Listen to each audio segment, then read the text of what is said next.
Good evening, ladies and gentlemen. We have a nice big full house here today. How you all doing? Yeah, good. Good. I see we've got a few people still grabbing their seats at the back. Come on in. Wow. On this winter's night, you guys made it. My bet is that you're here tonight.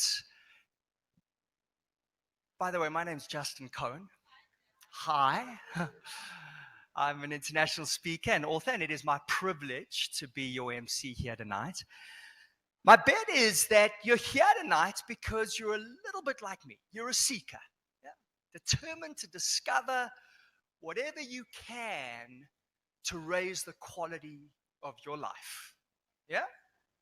You're not okay with okay. You want a little more than that, right? You want to get a little more out of your life, more out of your finance, maybe your business, maybe your emotional state, maybe your relationship. Whatever it is, you want a little more. Well, there's some who see every single day as a precious golden opportunity to discover whatever they can about the Kardashians. There are those who spend countless hours creating their ideal life on Facebook, who are the picture of health, wealth, and happiness on Instagram. But you know that your life is more important than your profile. Yeah? You know that your dreams are more important than the next Netflix series. And you didn't say it, you proved it by being here tonight. Well, you've come to the right place. To make sure that tonight is worth your while, I'm going to ask you to take out a piece of paper or your iPhone or whatever you can write something on. And I want you to write down any challenge at all that you're currently facing in your life. You're not going to be sharing this with anyone, so this is really private. This is just for you. And it could be a financial challenge, a business challenge, perhaps an emotional challenge, a relationship challenge. If you're here with your significant other and it's a relationship challenge, you can just raise your elbow like that. So just write down the biggest challenge that you're facing right now in your life, whatever that is, because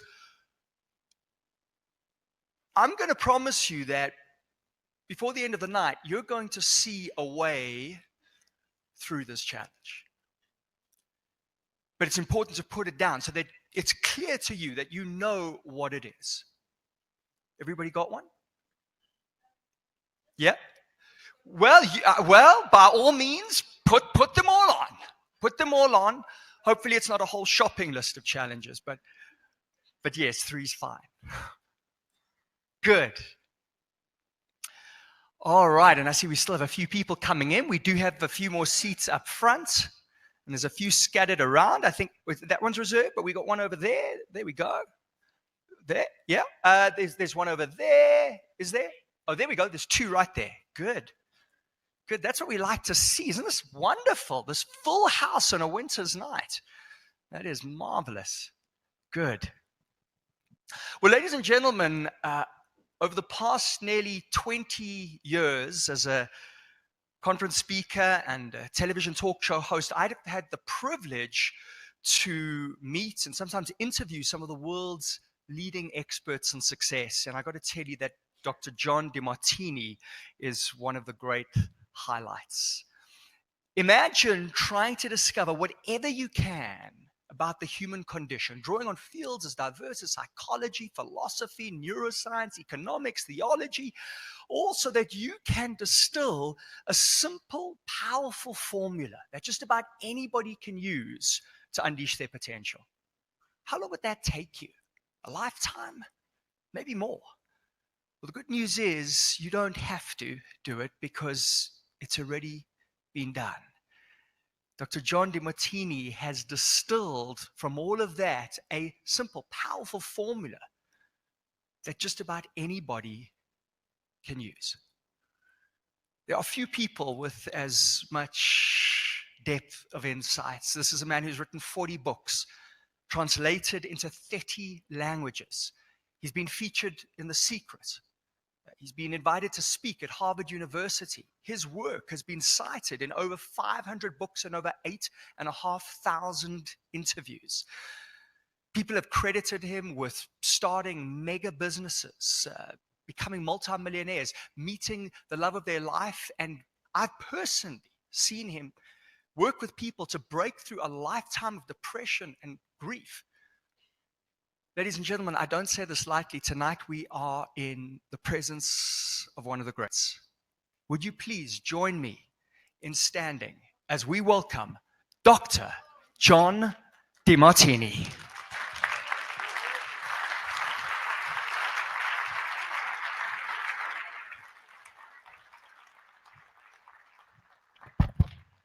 Good morning, everybody. All right.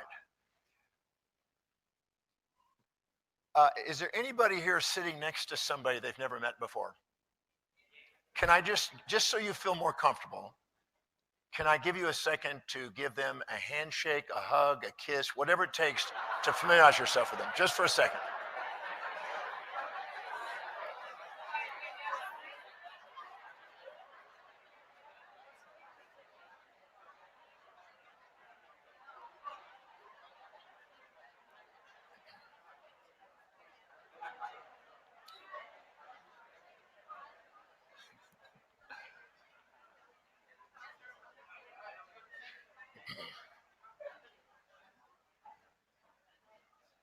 All right. So how many have never heard me speak before, just so I have an idea? Never seen me live or only seen me dead? Okay. Just out of curiosity, how many of you came here because of the topic? Okay. Okay, so I will deliver that topic, but I was just curious. I was at a presentation, I asked that, and nobody came for the topic. And so I said, what did you come for? And they said, just to hear what you had to say. We were curious. My topic tonight is, there's a little bit of echo, a tiny bit of echo. I don't know if that's resolvable, but the topic tonight is on fear. And I'm assuming that everybody here has had a moment where they've felt fear. Yes? Okay, and does everybody have something to write with and write on? Okay, great. Because I promised you some notes, or some information worthy of note. First, I'm going to define fear. Fear is an assumption. An assumption that you're about to experience in the future. Fear is an assumption that you're about to experience in the future through your senses or imagination, perceptual or conceptual. Fear is an assumption that you're about to experience through your senses or imagination in the future, more drawbacks and benefits, more disadvantages and advantages, more pains and pleasures, more losses and gains, more negatives and positives. It's an assumption.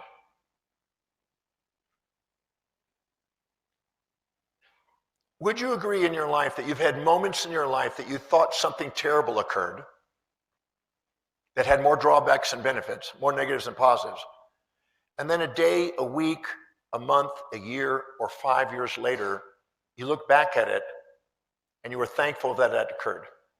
Raise your hand if you've had those. So you had the wisdom of the ages with the aging process instead of the wisdom of the ages without it, by looking immediately at the event and finding the upsides, the advantages, the benefits of what just happened. And you labeled it terrible because you were unconscious of the upsides and the benefits at that moment. And sometimes we can have anxiety of the future, assuming that's going to occur because we have history of perceiving things that way that we haven't seen the benefits to. So I'm going to shatter your paradigm on fear tonight. Raise your hand if you're interested in that. I'm going to shatter it. I'm going to actually leave you with the idea that your fear is your friend. Your fear is your friend. And I'm going to do what I can to convince you that that's not something to be frightened of, your fear. It's something to be actually grateful for. So I want you to write that down. I'm grateful for my fear. I'm going to shock you into thinking outside the paradigm that you're probably accustomed to.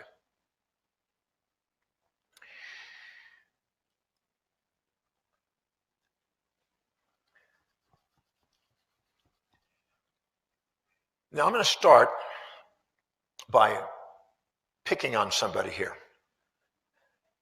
Who'd like to be a guinea pig? I'd prefer, can I use you? What is your name?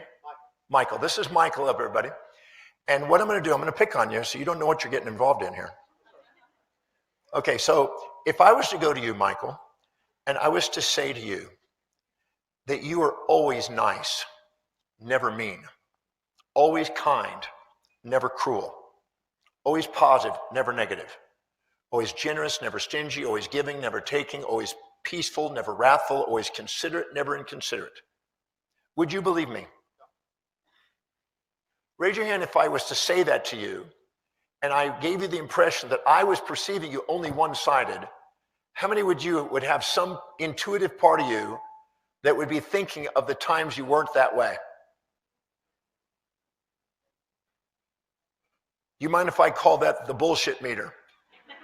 How many don't know what I'm talking about? The bullshit meter would go off and would whisper to you, and you would immediately think of times when you weren't so kind, weren't so nice, weren't so positive. Would you agree? Your intuition would reveal to you from your unconscious the side that you were ignoring or the person was ignoring when they perceived that way. Now, if I went to you, Michael, and I said, you're always mean, you're never nice. You're always cruel, you're never kind. You're always negative, you're never positive. You're always wrathful and never peaceful. You're always taking, never giving. Always stingy, never generous. Always inconsiderate, never considerate. Would you believe me? How many agree, again, the bullshit meter would go off, the psychostat, we'll call it, and would immediately come off and say, well, I can think of sometimes I've been really nice and really kind and really positive. And would you agree? But if I went up to Michael and I said, Michael, sometimes you're very nice, sometimes you can be mean. Sometimes you're very generous, sometimes stingy. Sometimes positive, sometimes negative. Sometimes kind, sometimes cruel. Sometimes peaceful, sometimes wrathful. Sometimes considerate, sometimes inconsiderate. What would you say then? Yeah. Raise your hand if you would say, yep, that's me. Okay, so this is the first principle that I want you to get. If you see one side without the other, you can never have certainty.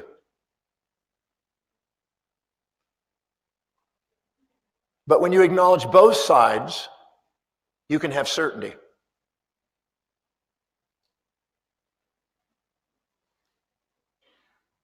I can never be certain that I'm positive without negative 100% of the time, but I can always be certain that I have both. If I see both sides of myself and both sides of others and both sides of events in my life, I can have a state of centered certainty. But if I only see one side and I'm subjectively biasing my perception and not having objectivity, which means even-minded, and I have subjectivity, which means partial bias-minded, I'm left with uncertainty. And the moment I see both sides, I can have certainty. He said, with certainty, I'm this and that. But I can't be certain if I'm saying one side. Can you see that? Our certainty in life is a reflection of our objectivity. And our uncertainty in life is a result of our subjectivity. Subjectivity in this case means partial-minded, bias-minded, opinionated.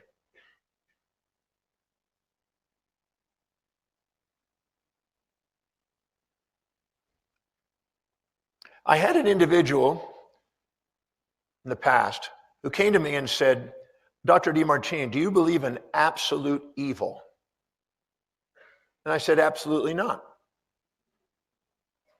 Well, I do. And I said, so I have a question for you. Go to in your mind to the actual moment when you perceive an individual that you think is absolutely evil. Okay, you got that person? Yes, I got him in my mind. So you know who it is. Great. Now go to the actual specific trait, action, or inaction, something they did or didn't do, or something they displayed or demonstrated, that you're now defining and labeling absolutely evil.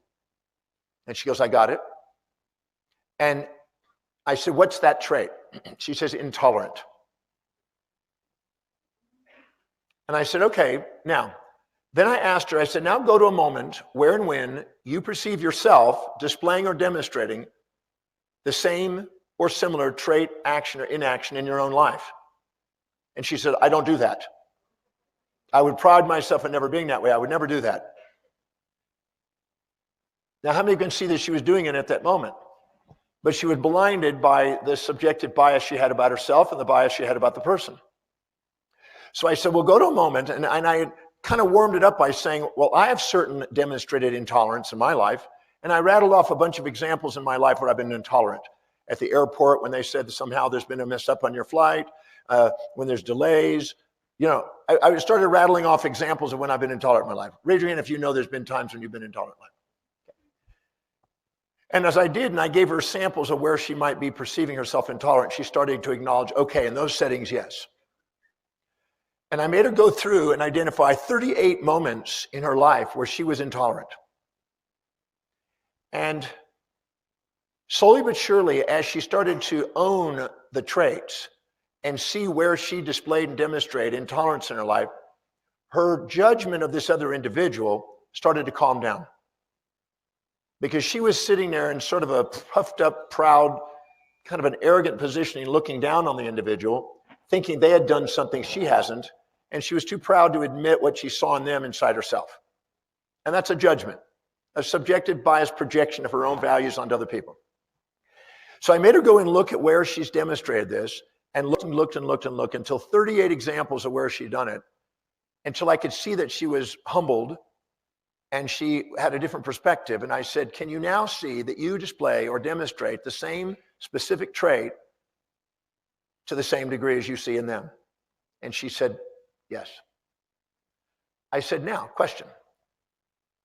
Go to a moment where and when you perceived, not hearsay, but you actually perceive the individual displaying or demonstrating the specific trait, action, inaction that you perceive that they've demonstrated that you disliked, that you resented.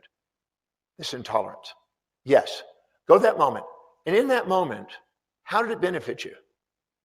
And how did it benefit you spiritually, intellectually, career-wise, family-wise, financial-wise, social-wise, health-wise? How did it help you in what you're committed to in life? How did it help you fulfill what you're loving in life? It's not, she says. Look again. Because if you tell me it's not, that means you didn't take the time to look. And you're blocking it because you want to be right instead of want to learn to love. So I made her look again and again and again, and she started getting over the hump, and she started looking, and she found 31 examples of how it served her life. In fact, the very purpose and cause she was dedicated to in her life was actually a result of that behavior. And when she got that, she realized that the very thing that she's most inspired by in her life came out of that experience.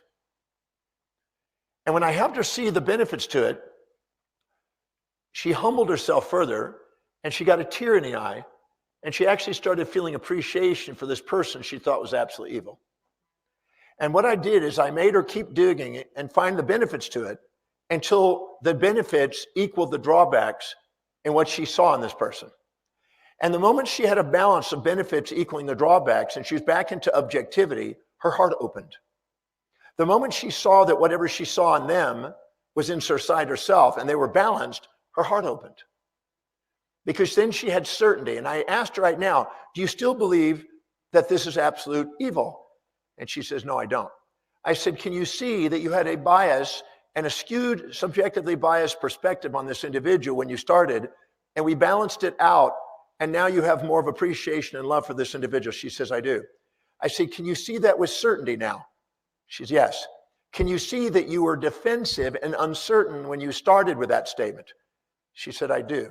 I didn't want to admit it, but I can see it. So I want you to know that the moment we imbalance our perspective, we create an uncertainty and we create, you might say, a disempowered state in our life. So this is what I want you to get. I want you to imagine that you've been infatuated with somebody. Raise your hand if you've ever been infatuated with somebody and put them on a pedestal. Okay? When you're infatuated with somebody and you put them on a pedestal, you're conscious of the upsides and unconscious of the downsides. How many would agree with that? You're conscious of the positives, unconscious of the negatives, conscious of the pleasures, unconscious of the downside, the pains. And you're magnetically drawn with impulse towards that person with an infatuation and could have a fatal attraction, like Michael Douglas did with Glenn Close in the movie Fatal Attraction. Raise your hand if you've ever had one of those. You were attracted to somebody, you were infatuated with them, and then you discovered a day, a week, a month, a year, 5 years later, or after you married them, or after 3 kids, that they weren't who you thought. Yes? Okay. So the moment you judge them and were infatuated with them, how many of you know when you've been highly infatuated in somebody and they occupy space and time and mind? Raise your hand if you've been so infatuated with somebody, you had fantasies. I won't go into detail. You had fantasies. You put them on a pedestal. You fantasize them about night. You couldn't even sleep at night. You got them in your mind. How many know what I'm talking about? Only 5 of you. I don't believe it. Anything that you have an imbalanced perspective on, that you infatuate with, and you put on a pedestal, will occupy space and time in your mind and run you, and cloud the clarity of your own mind, and you'll be exogenously, externally, outwardly driven by other perceptions of people instead of centered. And you'll have a subjective bias, and you can never have certainty in yourself as long as you're skewing yourself. Because the second you put them on a pedestal and you're too humble to admit what you see in them is inside you, you put yourself down. And when you put yourself down, can you see you're not being yourself? So anytime you put somebody on a pedestal and you put yourself down, you're not being you. And you have uncertainty. And you have a subjective bias. And you're assuming there's going to be a pleasure without a pain.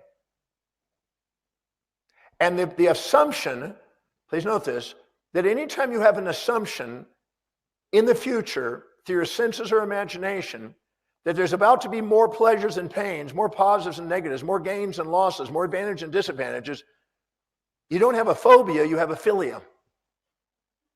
And a philia is the opposite of a phobia.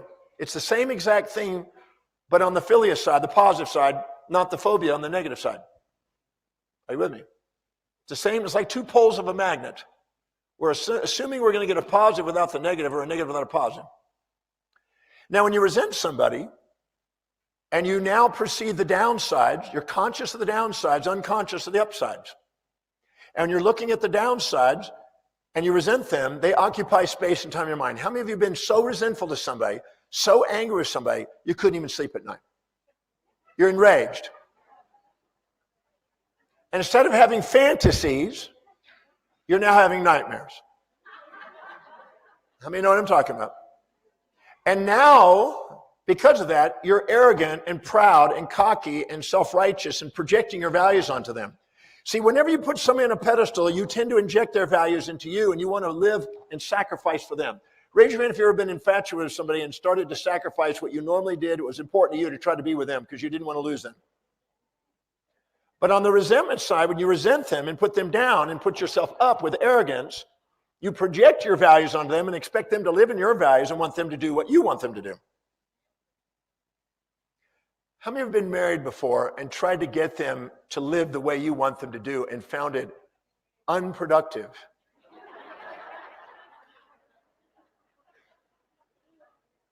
Is that a nice way of saying it? Anytime you try to live in other people's values or try to get them to live in your values, you have futility. Because every decision a human being makes is based on what they believe will give them the most fulfillment to their own highest values.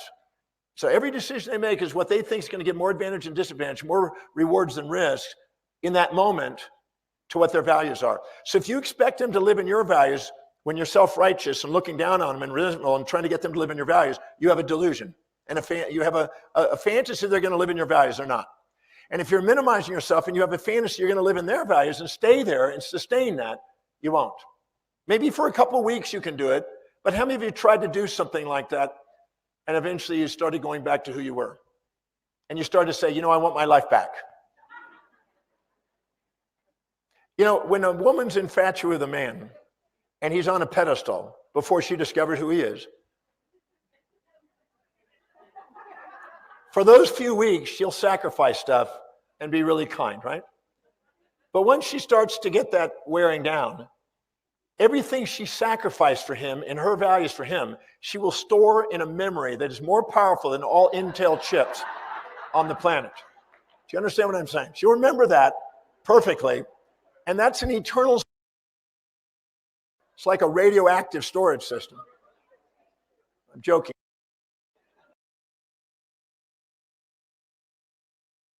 I'm leading to fear. I'm just building something here. So anytime you're too humble to admit what you see in them is inside you, or too proud to admit what you see in them is inside you, you're minimizing yourself or exaggerating yourself, and you're not being yourself. Now, watch this. Raise your hand if you would love to be loved and appreciated for who you are. Hold it up high. I want everybody to see this. Everybody wants to be loved and appreciated for who they are.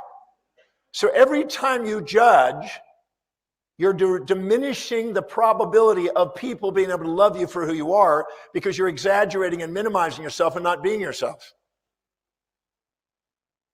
And the second you exaggerate yourself and puff yourself up, the love of the universe comes in and humbles you. How many of you know that you've gotten cocky, really puffed up, and thought you're somebody special, and something brought you back into equilibrium? I want to give you an example of that so you can relate to that. Let's say I'm coming up on the stage today, and let's say somebody in the audience, we'll just make somebody up, and they'll shout out, "Oh, Dr. Demartini, I just love you. I think you're great. You're amazing," da, da, da, and they start praising me. And I walk on stage, and I'm really humble, and I say, "Well, thank you. Talk to my girlfriend. She might have a different view. Hang out with me a long enough period of time, you might change your view on that." But if I humble myself lower than where you want to put me, you'll keep praising me. How many understand that? You'll keep lifting me up. But if I come out here and I'm walking on stage and you say, "Oh, Dr. Demartini, you're amazing," or whatever like that, and I go, "You're right. I'm more amazing than you can even understand. You have no idea how freaking amazing I am." What will you immediately do? You'll bam, slam me. How many understand that? So I'm going to make a statement here. I've been doing human behavior for quite a while, researching it, and I can make a statement. You never attract a criticism unless you're above equilibrium. Write that down and put my name to it. So if you get angry, you can blame me. You never attract criticism unless you're above equilibrium in their perception. And you also don't attract praise and support unless you're below equilibrium in their perception. Just mull on that for the next couple months. Now, the criticism is actually your friend because it's trying to get you back in equilibrium. The praise is your friend, is trying to get you back in equilibrium so you can be authentic, so you can be loved for who you are. So if you're too proud or too humble to admit what you see in others inside you, and you're not being yourself, you can't let anybody in to love you as you are. Hold on. Now, just think about that. Every week I do a program, not every week, but 43 times a year, 43 weeks out of the year. I do other programs on the other weeks. Well, 43 weeks out of the year, I do a program called the Breakthrough Experience. And pretty well every weekend, I have people with all types of resentments, infatuations, and all kind of emotional gyrations that they're facing in their life. And would you agree those gyrations can be about relationships, about business, about finance, can be all over the place. And every weekend, I introduce them to my Demartini method, which is a series of questions to help you see what you were unconscious of, and to help you bring that into balance so you're able to love yourself and love other people again. It's like a science. It really is a science, something that can be duplicated. But people come in with subconsciously stored emotions that have been with them for days, weeks, months, years, or decades, that are stacked up associations that other people remind them of and bring up emotions about that may not even be about the person that's actually there in the moment, but about past stuff. And they're storing this, and they're trapped in these emotions that are occupying space and time in their mind and running them. And there's a lot of noise in the brain. And when a person has a clear consciousness, it's really startling to some people who've never had that. To actually have a poised, present, prioritized, productively powerful, purposeful mind. But all that noise from all those judgments that have never been balanced affect us and store us and age us. They're the source of entropy, the tendency to break from order to disorder and to break us down.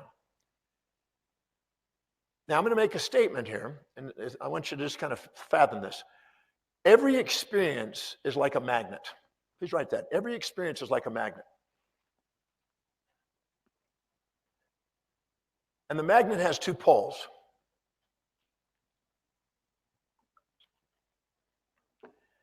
And if you choose to see one side of the pole without the other side of the pole, you're going to have an emotion. Either an attractive emotion or a repulsive emotion. And if it's about a person or an event, or even yourself, you'll be infatuated or resentful to those things of yourself. You'll show up in pride and shame in yourself, but it'll show up in infatuation, resentment, and other things. Or labels you'll project onto people. But the moment you have a lopsided perception, an imbalanced perspective, you're trying to separate the inseparables. So if I gave you a magnet, what is your name? Taco. T-A-C-O? T-A-K-U, Taku. Okay. If I gave you a magnet and I said that I'm going to give you $1 billion, in fact, in the back of the room, we've got $1 billion stacked on pallets, US dollars. And it has your name on it, Taku. And it's yours. All you have to do is one simple thing. When I give you the magnet, you have to be able to give me only the positive pull back without the negative pull.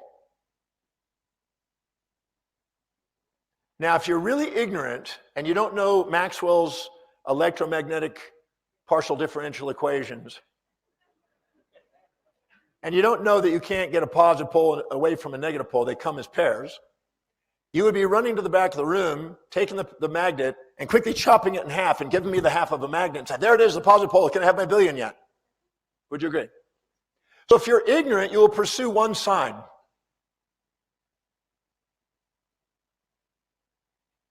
But if you have wisdom, you'll know you can't separate those two.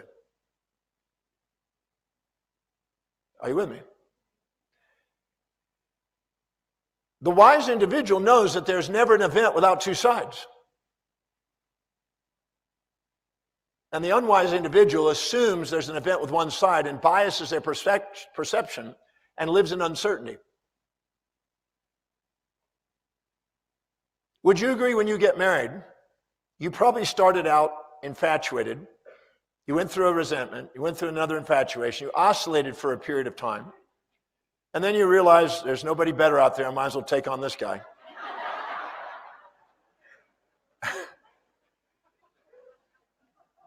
And then you married him, yes? And how many agree that when you get married, there's things you like and things you dislike? You understand what I'm talking about? The things you like, you want to hug. The things you dislike, you want to slug. You're going to be attracted to them and repelled from them. Attracted to them and repelled from them. Attracted to them and repelled from them. Why are you laughing? Hugs, slugs.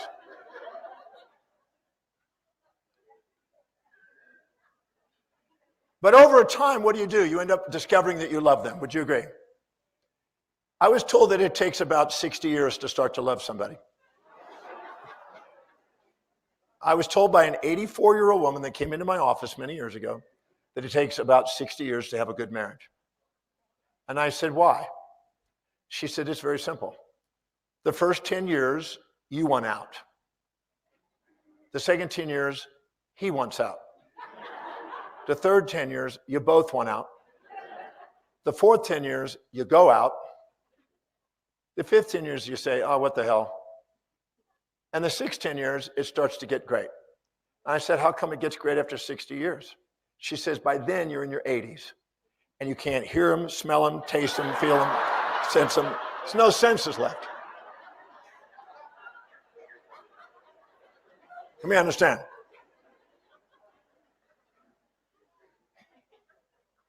Now,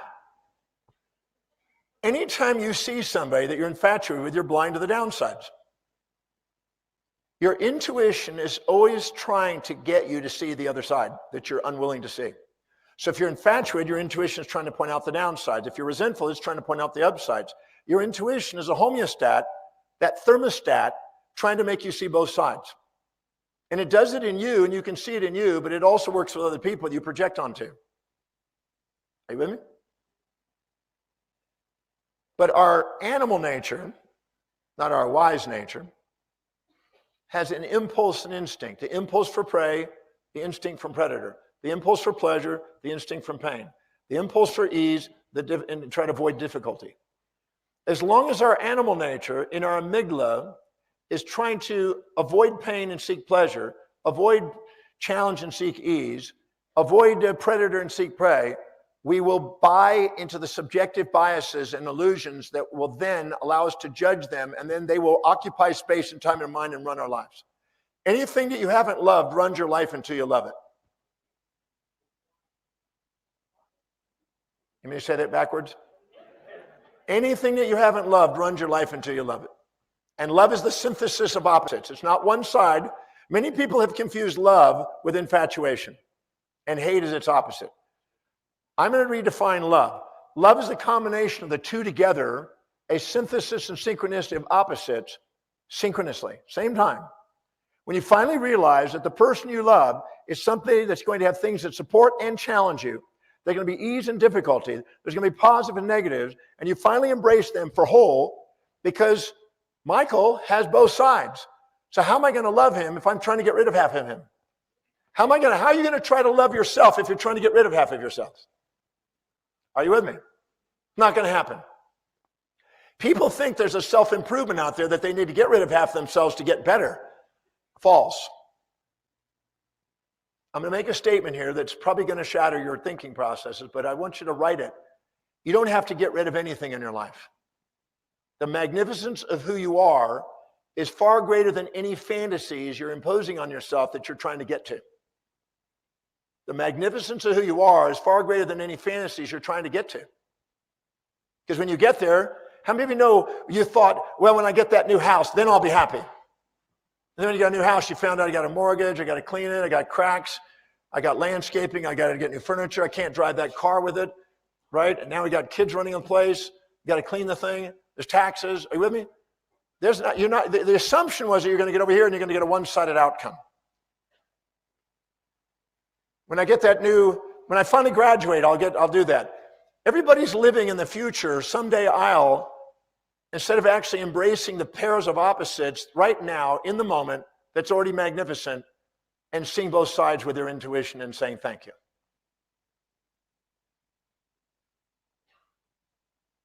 Now let's go to pain and fear for a second. That magnet that we just talked about, taku. I want you to imagine a magnet with a phobia and a philia. A phobia is an assumption that you're about to experience in the future through your senses or imagination, more pain and pleasure, more loss and gain, more negative than positive, more disadvantage than advantage. And philia is an assumption that you're going to have more positives, negatives, more gains and losses, more advantages and disadvantages. And those are the two poles that have skewed and subjective biased perspectives. Now watch this. Really get this. When you're infatuated with somebody, would you agree that you are frightened of them leaving you? You're fear of the loss of them. And when you resent somebody, you fear the gain of them.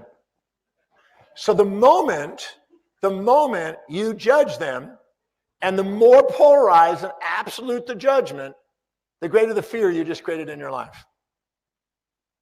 Because if you put them way up on a pedestal, you're going to have the anxiety and fear of losing them.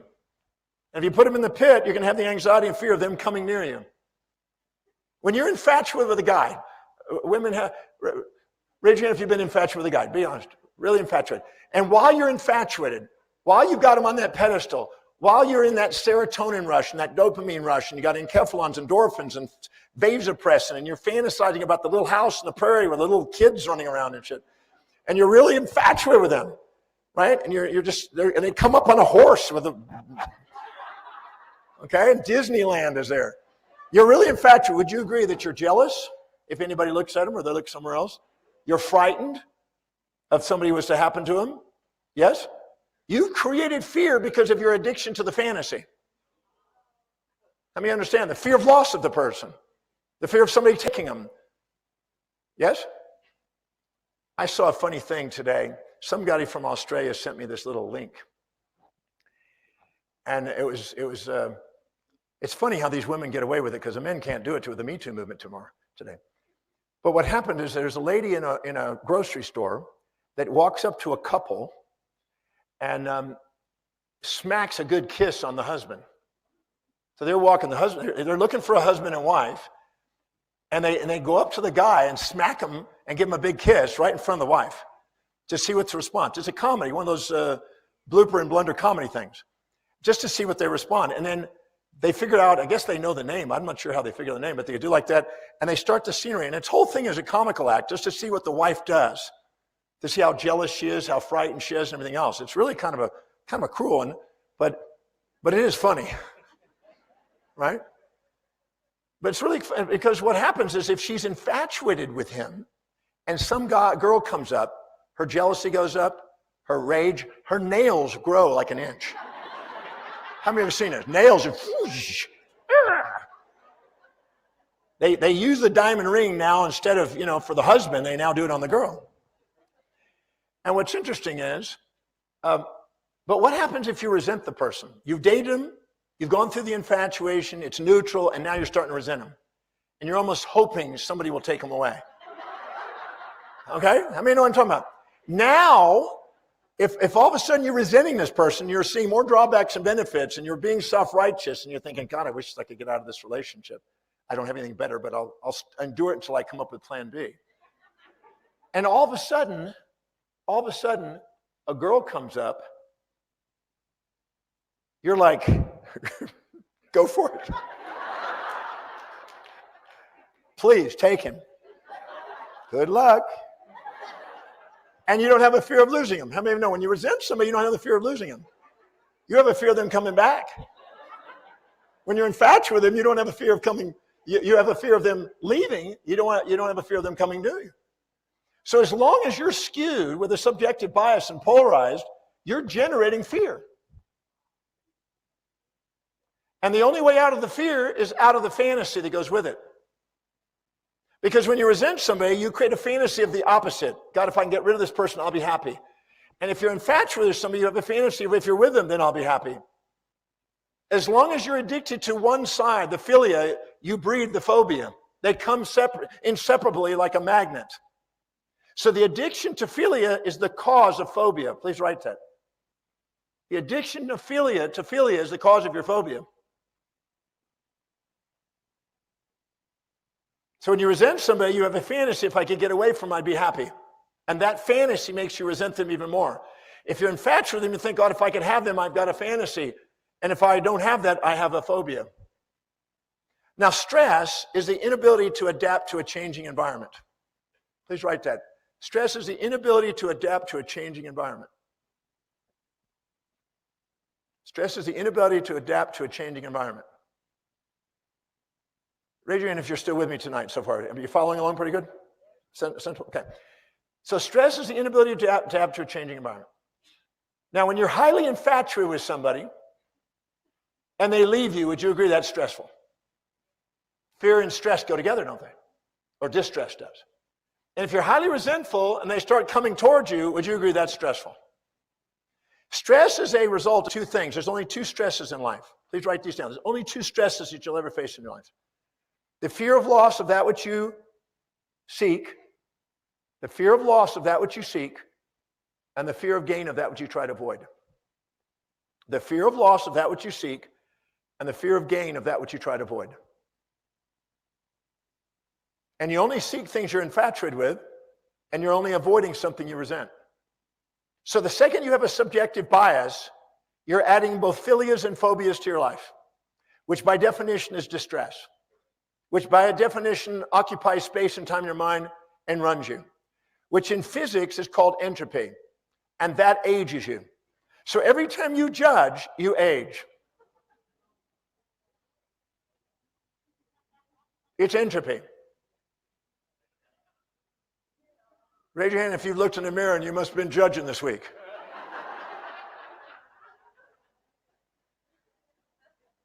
Raise your hand if you've been extremely emotional and you looked in the mirror and you could see the aging going on.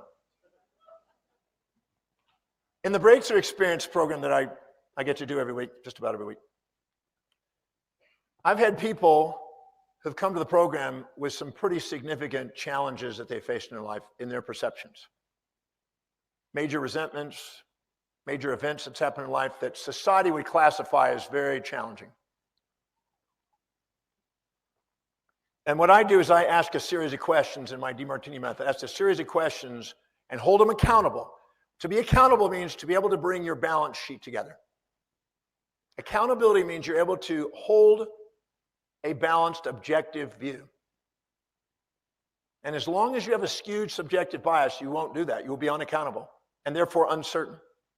But the second you see both sides of things and you have accountability, there's love. And I've had people of every imaginable thing, and I'm not even going to give you all the things that I've experienced in the program, what people have faced, but everything you can imagine a person could face that you would think would be shocking and traumatic, I've seen in that program. Sexual issues, deaths, beatings, you name it. I've not seen anything that your mortal body can experience that your mortal soul can't love. I'd like you to write that, put my name down. There's nothing your mortal body can experience that your immortal soul can't love. And the soul is a state of unconditioned love, which occurs at a perfectly equilibrated mind state. I'm going to say it again.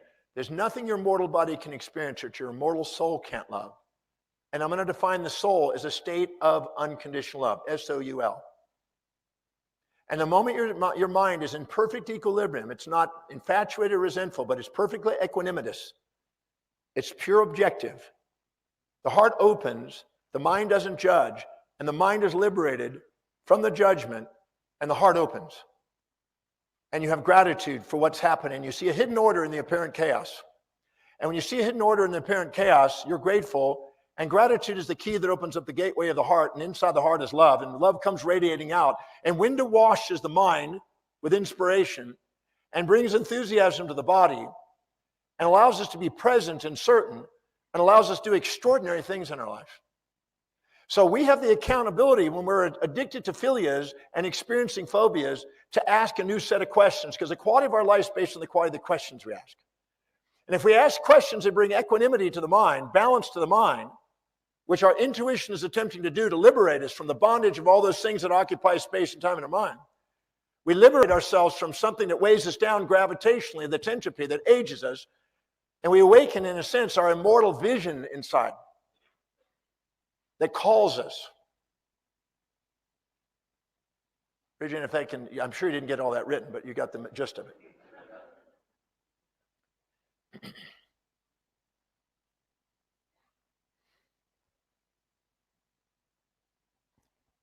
I define depression as a comparison of our current reality to a fantasy we're addicted to. I define depression as a comparison of your current reality to a fantasy that we're addicted to. Fantasy that you're addicted to. The fantasy you're addicted to is the philia. The phobia you're facing is the depression. I call it the A, B, C, D, E, F, G, H's of negativity that create depression. Anger and aggression, blame and feelings of betrayal, criticism and challenge, despair and depression, desire to exit and escape, futility and frustration, grief and grouchiness, and hatred and hurt. And anytime we expect another person to live in our values, we're setting ourselves up for that because it's a fantasy. Anytime we expect to live in somebody else's values, We're setting ourselves up for that same thing because it's a fantasy. Now that leads us to something really interesting. Raise your hand if you can see that if you puff yourself up and get arrogant, you tend to project your values onto other people and try to get them to live in your values. And when you're minimizing yourself and you're infatuated with them, you tend to want to live in more in their values. If you really infatuate them, you'll sacrifice your life for them almost suicidally. If you're really resentful for them, you'll sacrifice their life with homicidally. Raise your hand if you thought of that a few times. Raise your hand if you've ever been really resentful to your spouse and thought of interesting ways of disposing of them. I was doing a program in Sydney, Australia, and we had 120 people attending, and it was a 7-day leadership program, which I just finished the other day here in Houston. In Johannesburg. And just out of curiosity, I said, how many of you are married? And about 60% of the people had been married or were currently married. And just for fun, I asked them, be honest, really be honest. In your mind, at different times, how many of you thought of ways of disposing or killing your husband or wife? Every hand went up. If I was to ask this group, be honest, how many of you just for a second thought at moments, I would like to dispose of this person?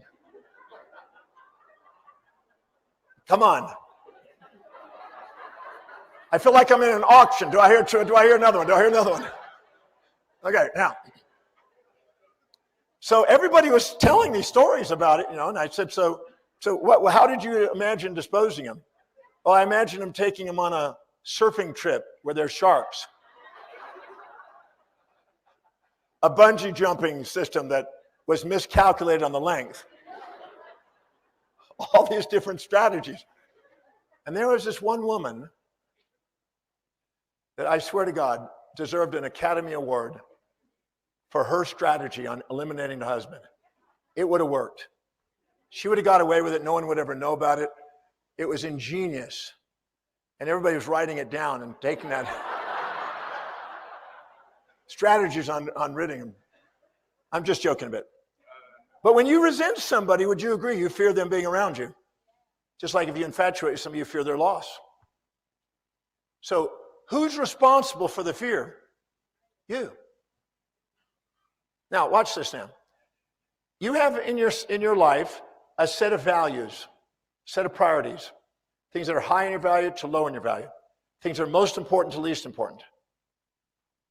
Higher priority, lower priority. Whatever's highest on your value, you spontaneously are inspired to act on within. Whatever's low on your value, you need motivation from without to get you to do. Reward if you do it, punishment if you don't down below, and spontaneity above. I use the example of a 12-year-old boy that loves video games. Would you agree when he's doing his video games, he doesn't need motivation extrinsically to get him to do his video game? He just spontaneously does his video games. Would you agree? But to do his homework and his chores and his cleaning his room, you need a punishment if he doesn't do it, a reward him if he does to do it. Okay, so anytime we're doing something low on our value, we need external motivations to get us to do it. And anytime we're living by our highest values, we're intrinsically driven to do it. Now watch this now. A boy who's loving his video games, the second he conquers his video games, he goes after a more advanced game. How many have seen that? So what does that mean? That when you're living according to your highest values and you're spontaneously inspired from within to do things, you're looking for challenges that inspire you to solve. But if you're doing something that's low in your value, like cleaning your room and everything else, you're wanting to avoid challenges and try to make it easy. And then you attract the other side of the magnet, which is a challenge that you don't want. So if you're not filling your day with challenges that inspire you, it fills up with challenges you don't want. The challenges you don't want is called distress. The challenges you want is called eustress. And eustress is wellness promoting and distress is illness promoting. So if you're not filling your day with high priority actions that inspire you, you're adding to the stress levels in your life. And the stress levels in your life and the phobias and philias in your life, which causes you aging, are feedback mechanisms to let you know you're not being authentic. Because the most authentic you is the expression of that highest value. So your highest value, if you're a mother, if let's say you're 35 years old and you have 3 children, and your highest value is raising those children, if I was to come up to you and say, who are you? You would say, I'm a mother. If I was to go to you and you had 3 businesses and you're a serial entrepreneur, and I'd ask you, who are you? Even though if you have 3 children, you'll say, I'm an entrepreneur. Whatever your highest value, your ontological identity revolves around it. My highest value is teaching. If somebody asks me, who am I don't say international sex symbol, I say teacher. Does that make any sense? Because there I have evidence of that. The other is no evidence. Does that make sense? You weren't expecting that, were you? I wasn't either. I'm going to have to believe in reincarnation to get that one, I think. Now, whatever's highest on your value, your identity revolves around. But whatever's highest on your value, it's also where you learn most. Because the children, would you agree that they have attention deficit at school, but they have attention surplus when it comes to video games? So if a child that can't see how what the classes they're taking is helping them fulfill their highest values will end up being what? Needing motivation. And motivation is a symptom of humanity, never a solution for humanity. I'm going to say that again. Motivation is a symptom of humanity, never a solution for humanity. Because extrinsic motivation, fitting into conformity, and losing your true identity is not where the power is. Because everybody here has a unique set of values, a unique set of priorities. You're completely unique, you're fingerprint specific, and you desire to make a difference. And you can't make a difference fitting in, you make a difference standing out. And you can't stand out if you're subordinating to other people or you're trying to get other people to live in your values, because all your energy is put into something futile instead of something fertile. Am I making sense? Now, when you're living by your highest values, your blood glucose and oxygen goes into the forebrain. It awakens what they call the executive center. And the executive center is involved in inspired vision, strategic planning, executing plans, and self-governance. And self-governance means to mitigate and dampen the extremes of impulses for pleasure and instincts away from pain. So it calms down the judging part of mind and gets you rational and objective and reasonable and centered and objective to where you see both sides. Because objectivity has allowed you to be both sides. And when you're pursuing what's really high in your values, you tackle challenge, you embrace challenge. So you are able to be more resilient, more adaptable, less stressful, more productive, and more expansive. Because every time you achieve something, you tend to want to go and achieve something greater. And when you activate that executive center and you're objective and you achieve, would you agree when you're having an engaged and inspired day where you're getting a lot done and you're feeling like you're really fulfilling and achieving, would you agree you're way more easy to deal with whatever happens in your life? How many of you know if you live by priority and you're getting the highest priorities done where you raise your self-worth? Because anytime you're doing higher value things, you raise your value on yourself and self-worth. And every time you do lower things, you lower it. And every time you do, you're more resilient, more adaptable, more flexible. And you come home, no matter what happens, you go, we'll work with it. But when you've had a day where you've done the lower priority things, you're subordinated to everybody else, they've occupied space and time in your mind, your resentments and infatuation there, you didn't get anything done that was meaningful, you're beating yourself up, you're lowering your self-worth, you're more vulnerable, you're in your amygdala, and you're going to want to avoid pain and seek pleasure. And if somebody criticizes you, you go off. And if somebody infatuates and you get in and supported, you're vulnerable to having an affair or distracting by something on the outside. Immediate gratifying, compulsive, and addictive behaviors is a compensation for unfulfilled highest values. And one of the solutions for people with addiction is to get them back. See, if a person with addiction, if we can get them to go and find out what their highest value is and get them to prioritize their life and get them to start focusing on what's powerful, the neuroplasticity of the brain will start remyelinating the brain and take control over the amygdala where we want impulses and consumption and a quick, immediate, gratifying behaviors. And if we go in there and find out how no matter what's happening in life is on the way, not in the way, where we're grateful and it's helping them fulfill what's meaningful to them, they can transcend that state of consciousness. I do that in the weekends, in the breakthrough experience. I watch people do this. So just instead of working on labels of people, see if people come up to you and they'll say you're a nice person or a mean person, the persona that you wear may be demonstrating that while they're saying that, but that's not who you are. You're a human being with a set of values, and if I support your values, you can be nice to me. If I challenge your values, you can be mean to you. How many of you know that we can play both sides? I'm not a nice person. I don't consider myself a nice person. I consider myself a human being with a set of values, and you support my values, I can be a pussycat. You challenge my values, I can be a tiger. How many understand what I'm saying? And I've been a tiger before. I went into a hotel at the Drake Hotel in Sydney, Australia one time. And I was checking out of the hotel, and a radio show called in while I was at the hotel. And it was an hour radio show. I do a lot of radio shows and media shows. And they called in, and they talked to me on the phone for an hour. And when I went out to check out, I got a $720 bill for the telephone.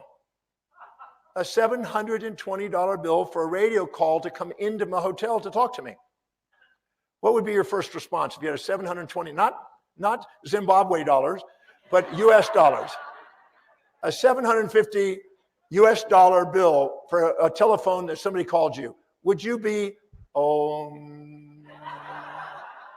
peace be unto you? Raise your hand if you'd probably have a bit of a reaction. Right? And so I looked at them. How many of you know when there's a lady there and you say there's been some sort of error, can I talk to the friggin' manager? And if that doesn't get anywhere, you say, I want the owner, whoever built this thing 75 years ago here. You get irate, don't you? Get self-righteous, you start demanding. So I told the gentleman very calmly, very calmly, I refuse to pay that. That's not going to work for me. Because that's ridiculous. And he said, well, in your cupboard, underneath some things, behind this thing, there's a little plaque that says what the fees are. And you had a responsibility reading that. Well, sorry. And I told him that I refuse to pay that. I'll pay, right now, the company charges 50 cents per minute. I will pay you $1 a minute, twice whatever they'd pay you, because you probably doubled the price. And I'm not going to pay you $20 a minute. Sorry, not going to do that. And I talked him into it. But would you agree that if somebody challenges your values, you can get pretty tough?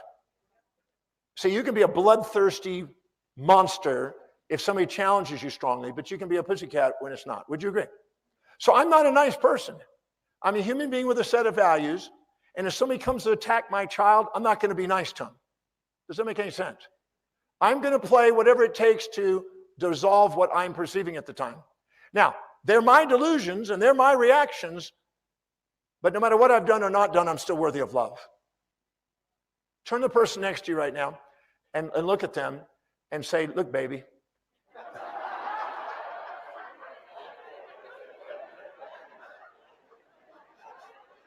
Look, baby. No matter what you've done or not done, you're worthy of love.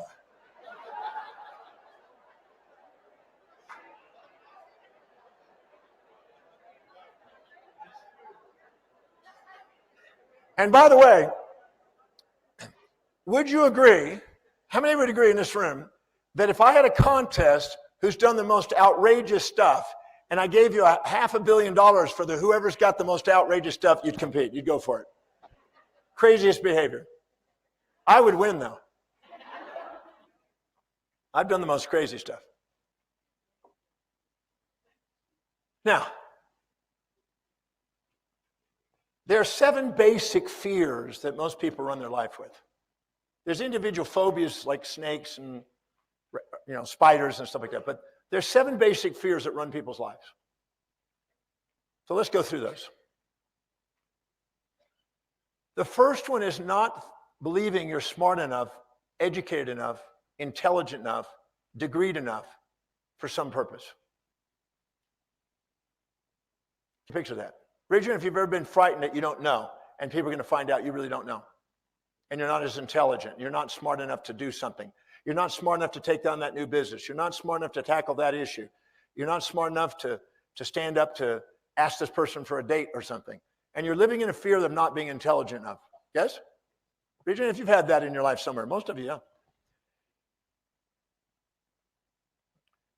Every time you meet somebody you think's more intelligent than you, you'll inject their values in your life. You'll expect to live in their values. You'll minimize your own intelligence and not honor your intelligence in where you have a value. Einstein said it really simply. If you're a cat expecting to swim, you'll beat yourself up because you think you're poor at swimming. And if you're a fish expecting to climb, you'll beat yourself up because you think you're terrible at climbing.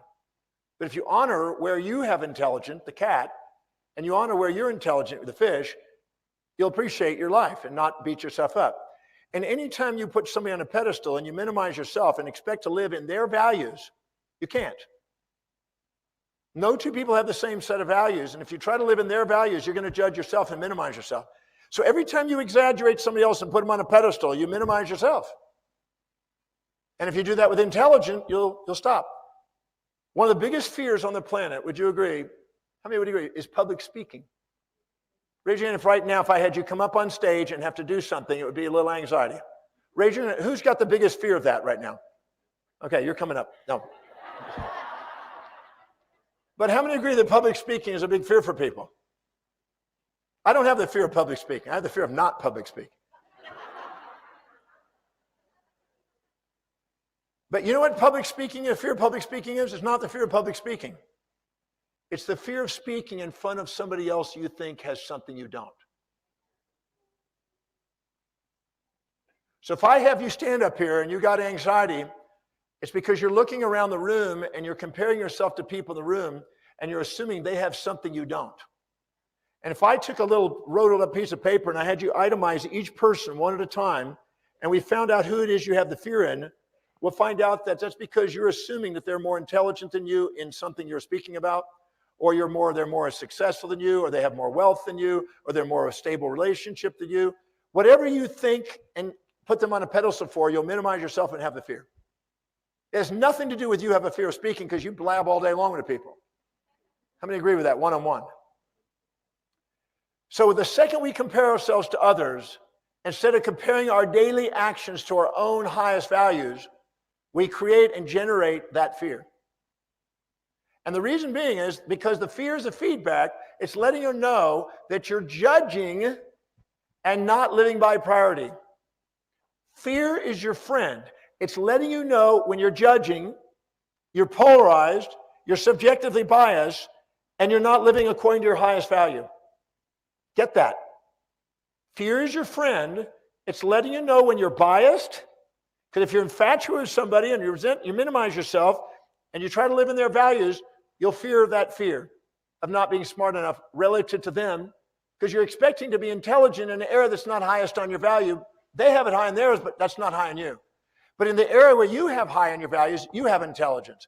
That's why Toastmasters and the speaking industry starts you with the first talk, the Toastmaster icebreaker, speaking about you because you know more about you than anybody in the audience. Because nobody can know more about that topic than you, and then you don't feel intimidated. Do you understand? So the second you automatically have that fear of putting them on a pedestal and putting you in the pit, you automatically have a fear of what people will think about you. But that fear has nothing to do with anything except your judgment. And that judgment that creates that fear is your feedback to let you know that you're here not to judge, you're here to love. Nobody's worth putting on pedestals or pits, they're worth putting in hearts, and you don't have them in your heart. Because if you had them in the heart and you had equity, you would see them as just another reflection of you. And when all of a sudden in the breakthrough experience, I take people who have those fears and those intimidations and have these heroes up there, and I have them go and find out what it is that they have that I perceive them having, and where and when do I display and demonstrate that and own that until it's 100% owned and level the playing field. And the person that does that, if I find somebody that's having fear of speaking, and I find out who it is that they're intimidated by, and own the trait, whatever they think that they have that they don't have, and own that, they can speak without any hesitation whatsoever. So there's nobody here with a fear of public speaking unless they're judging. I can prove that to you over and over again. I do each time I teach people how to do the speaking programs. The next fear, and by the way, you also have this one. You fear being around stupid people. Raise your hand if you also have that side. Now you're exaggerating yourself. Man, I'm brilliant. And they're dummies. Are you with me? See, you fear the loss of somebody intelligent and being around them and intimidation when you're infatuated with them and putting them on a pedestal. And you fear being around people that are dumb if you're on a pedestal. So anytime you lopside your perception and you create a philia of them and a phobia of somebody, you create a fear of the loss of them or the fear of gain of them. You get me again? Are you with me? The next fear. The next fear is the fear of failure. The fear of bringing failure on or loss of success. But the perception of success is a fantasy, and the perception of failure is a nightmare. But the truth is, going through failure is not what you think. It's actually a feedback. And actually going to success is not what you think. It's also a feedback.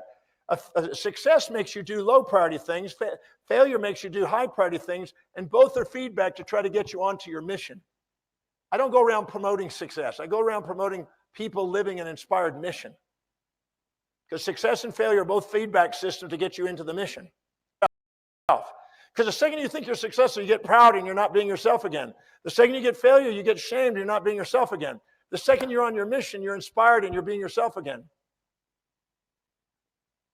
Walking on coals and jumping off bungee jumps and doing all kinds of things that are frightening to people to overcome fear is insignificant compared to the mastery of overcoming the fear of being yourself.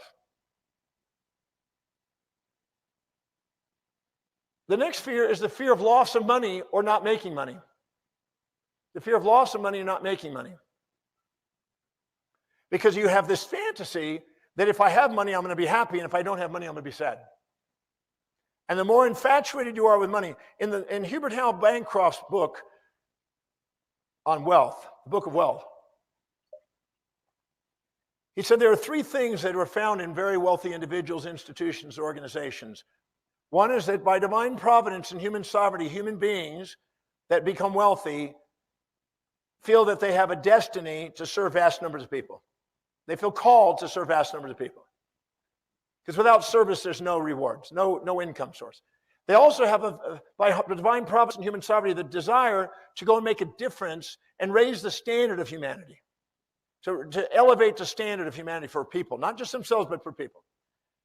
And the third one is they transcended the morality of the judgment of good and bad associated with money. Because as long as you're infatuated with money or resentful to money, it runs you. And until you love it, and I mean see both sides of it, you can't manage it. That's why Warren Buffett said, until you can manage your emotions, don't expect to manage money.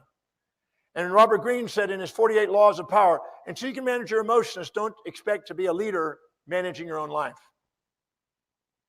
Because the emotions occupy space and time and money and externally run you. So the fear of loss of money or the fear of not getting the success or whatever, those two can interfere with that. But stop and think about it. All of those are infatuation. Because if you get around, if you walk in an area where there's a bunch of people that don't have jobs, they don't have businesses, and you have your own little business, and even though it's not making a lot of money and very big, compared to them, you don't feel failure. But the second you get around, if you walked into a board meeting with Bill Gates and Richard Branson and Elon Musk and in a big boardroom, and you walked in and you have a little company that just started and it's making 100,000 pounds or rands a year or whatever, you're going to feel what?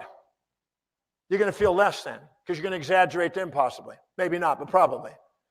So the second you exaggerate them and minimize you, you're going to have the fear of failure. And the second you exaggerate you and minimize them, you're going to fear being around the people that are draining you as far as failure. Are you with me? So again, judgment is the source of these processes. And most of them are because of subordination to outer authorities and giving people the power. That's why Emerson said, envy is ignorance and imitation is suicide. We're not here to put people on pedestals or pits. We're here to put them in our hearts. The next one is relationships.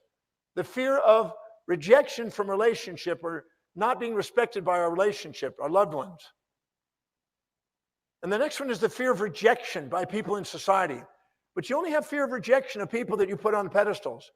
Imagine if a kid comes up to you and he's just riding a bicycle next to you and you're walking down the street and he comes up to you and he starts cussing at you. And he gives you some really nasty stuff. You just kind of go, okay, kid. Because his opinion in your mind doesn't mean a lot. But if all of a sudden somebody comes up in a limo and it's the 10 people that you've always admired most in your life, and they drive by in a limo and roll down the window and say the same thing to you, it hurts.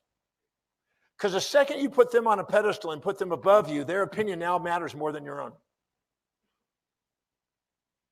But I'd rather the whole world against me than my own soul. When the voice and the vision on the inside is louder than all opinions on the outside, you begin to master your life. When the voice and the vision on the inside is greater and more profound than all opinions on the outside, you master your life. And the next one is the fear of ill health, death, or disease, or not looking attractive. How many women here, as they're approaching 80, are concerned about losing some of their looks? I put it at 80. Well, you got to realize, when I was younger, I used to put it just a little, 10 years older than me. Well, that's 80 now almost. So I got to put it up at 80. But how many women here have actually started to concern yourself and have a fear of maybe losing some of your sexual appeal and attractiveness? Be honest. 2 of you? That's bullshit. I saw an 80-something-year-old woman. I don't know what her age was. 80-something-year-old woman that came, and I saw her perk up when a guy came by, and he was about 85 or so. And I watched her immediately when she saw him like this. She opened up her purse and went.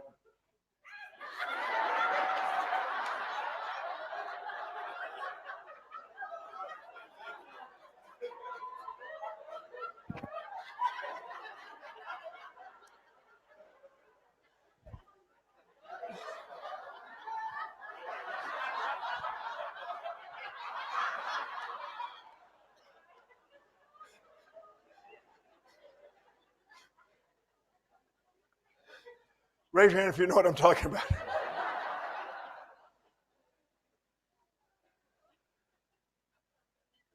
I was laying on a beach one time on a car, on the front of a car, watching the sun come up. It's early in the morning. And there were 3 girls walking down the beach. And they were about maybe a quarter of a mile away. And I just spotted them because there was hardly anybody on the beach. There's some seagulls and stuff. And these girls are going, and they're just kind of walking like this.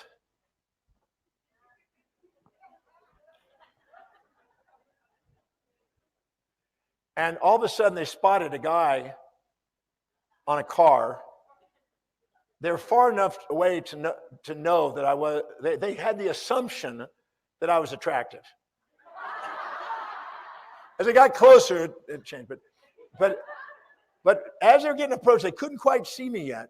So they thought, just in case he's, And I watched them change their walk.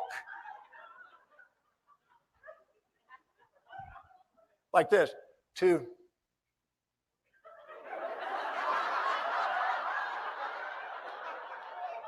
I watched them change their walk. And then once they got close enough to see me,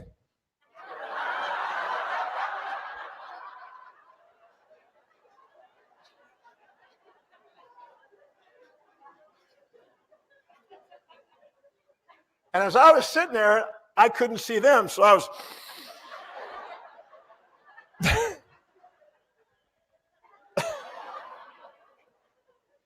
So we have the fear of not being attractive too. Would you agree? How many of you, when you're 100, want somebody to think that you're still?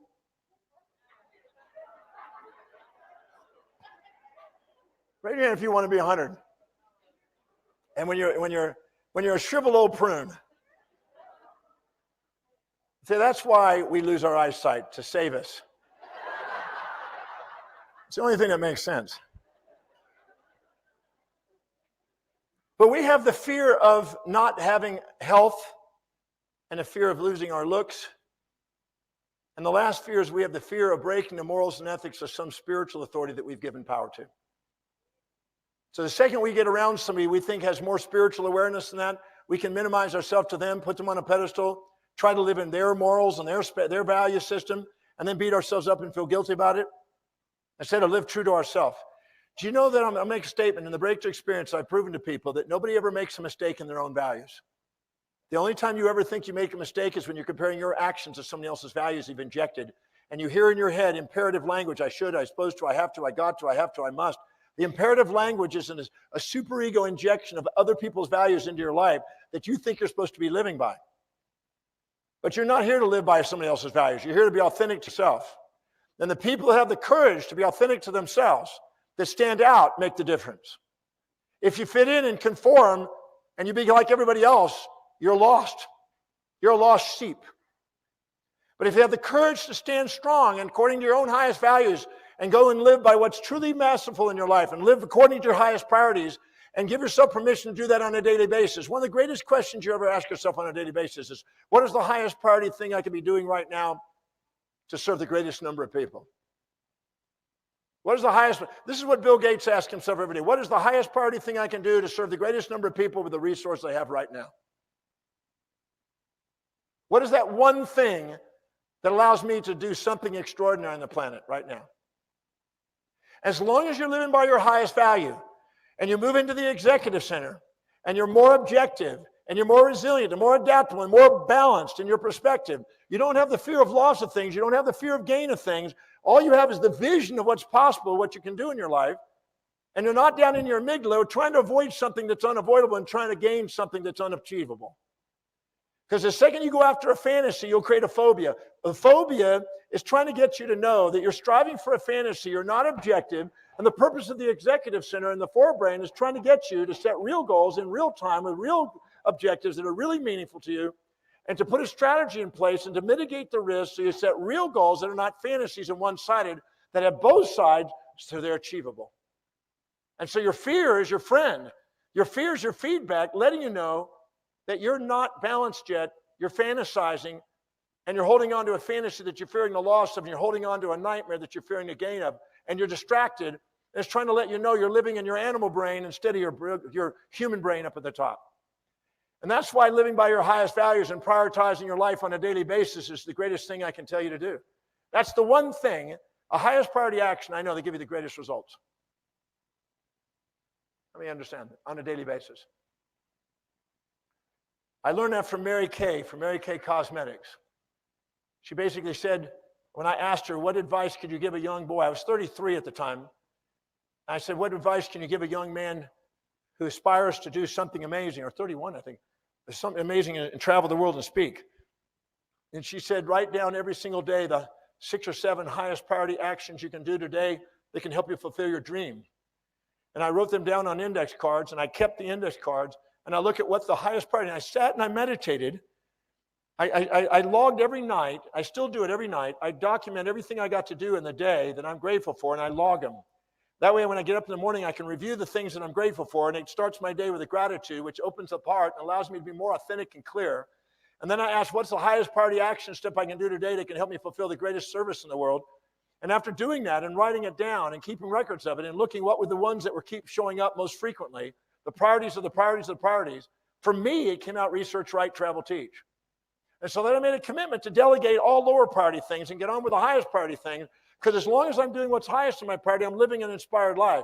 If I'm doing anything less than that, I'm devaluing myself, I'm going into the amygdala, and I'm creating the fantasies and phobias that come with it, and I'm living a quiet life of desperation, not a life of inspiration. Let me understand what I just said there. So when I did that and I identified that, I then delegated the rest away. And if you want to live an inspired life, it's going to be hard to do without delegation. If you're not surrounding yourself with people that you can delegate lower priority things to, that would love to do that, that's higher on their values than yours, and they can't wait to get up and do what you would love to delegate, so you can get on to do what you would love to do that serves the greatest number of people most effectively, so you get rewarded financially, so you can pay the person to delegate, you're going to hold yourself back from doing something extraordinary on planet Earth. And you're going to live in phobias and philias until you do. The phobias and philias are feedbacks to let you know that you're not being authentic, you're not living by your highest value, you're not being in the flow, in the zone, and inspired by the calling that you have from your highest value. Because you're spontaneously inspired from within when you're living by your highest value. Nobody has to motivate me to get up in the morning and speak and research. Nobody. November will be 47 years I've been doing that. We were watching in my 7-day program this week. I see the young girls with me here. Hi, girls. We were watching a video of a friend of mine named Bill Pollock. Bill Pollock is about 90 years old. There's a video online you can go and watch when he was 80. And he's a guy that in 1951, he opened up a company called Drake International. Have you ever heard of Drake International? Okay, he's the founder of this. In Toronto, he founded this thing. It started with a secretarial pool service, trying to bring secretaries to people that needed help in businesses. And then he started becoming more aware of what the businesses were leaking, and he started bringing more different services in and built this international business that has 296 1,000 clients, corporate clients inside that company. He's 90 today. He works, now some people go, how could you do this? But he works 7 days a week, 18 hours a day, and he looks like he's about 60. Would you agree with that picture? Look, when you saw in that video, it looked like he was about 60. I've had dinner with him. I've chatted with him. I've even had him interact with my daughter to help her in her business, chatting on everything else and guiding. And this guy is an absolutely inspired, enthusiastic powerhouse, and he's 90 years old. He's still cranking. And the reason he's doing that is because he found his calling. He found what he loved doing. And you don't live in fear and guilt and shame and pride and all the emotional baggage of the animal nature when you're doing something you feel called to do and you love what you're doing and you're inspired. You can't wait to get up in the morning and be of service to people, and people can't wait to get your service. And that's where the power is in life. But if you're not filling your day with the highest priority things, you're not doing your métier, your calling, the thing that inspires you on a daily basis, you are designed to go down. Because if you don't fill your day with high priority actions that inspire you, it fills up with low priority distractions that don't. And if you allow the low priority distractions that don't from everybody else's opportunistic projections of their values onto your life, you're going to live in the lower values. You're going to get in the amygdala. You're going to try to avoid that which is unavoidable and seek that which is unavailable. And seek fantasies and try to avoid nightmares instead of focus on serving people that make a difference. And you're going to live with fear. But prioritizing your life liberates you from unnecessary fears that you create in your own mind by the pursuit of fantasies that don't exist. Unrealistic expectations on yourself to live in other people's values, and unrealistic expectations of other people living in your values. An unrealistic expectation on the universe and the world to be one-sided instead of embracing life as it is, both-sided. In fact, you'll find out that maximum growth and development of human beings occur at the border of support and challenge. And you need both support and challenge. You need people praising and reprimanding you. People giving nice and mean to you. You need both, because the people that are challenging you give you resilience and innovation and creativity and genius. If there was no challenges in the world, we'd have no innovation. We'd be stagnant. It's the challenges that make geniuses. It's the challenges that make innovation. It's the challenges that make the new things like, imagine Elon Musk going to Mars. I just found out just now before I came over here, I found Elon Musk just made mobile submarines that go under the ocean. You can drive it underneath the water now that they're about to launch. So they're going to have space systems. They're going to have car systems. They're going to have underwater travel system. Your own private submarine will go across and go through the waters wherever you live. How about that? Now, would you agree that that's a creative individual? And would you agree that solving those problems are incredible challenges? But then when people are doing something they love to do, they pursue challenges that inspire them. And they come up with innovations and genius. So it's not the challenges that you need to be worried about. The challenges actually make you go and do something amazing in your life. So running from challengers and seeking people supporting you will keep you a juvenile dependent.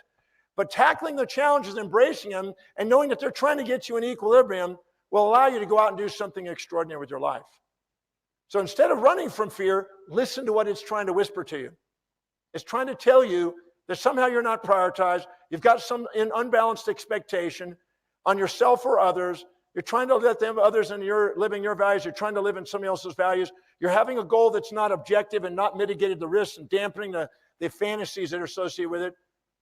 And the second you get those balanced, I can take a person who's got a fantasy and go in there and show them the drawback of the fantasy and the benefit of what's going on in their life, and all of a sudden their fears are gone. And your intuition is constantly trying to get you to dissolve those fears and live authentically. And then so in the process of doing that, your intuition is trying to get you to see both sides. In the breakthrough experience that I've been teaching all these years, 30 years now plus, I've watched what intuition does. I've watched what the questions that emerges in the mind. I've asked those questions to speed up the process so they don't have the wisdom of the ages with the aging process. They can have the wisdom of the ages without it. And they can be present and not let fear be a hindrance, but fear be a guidance.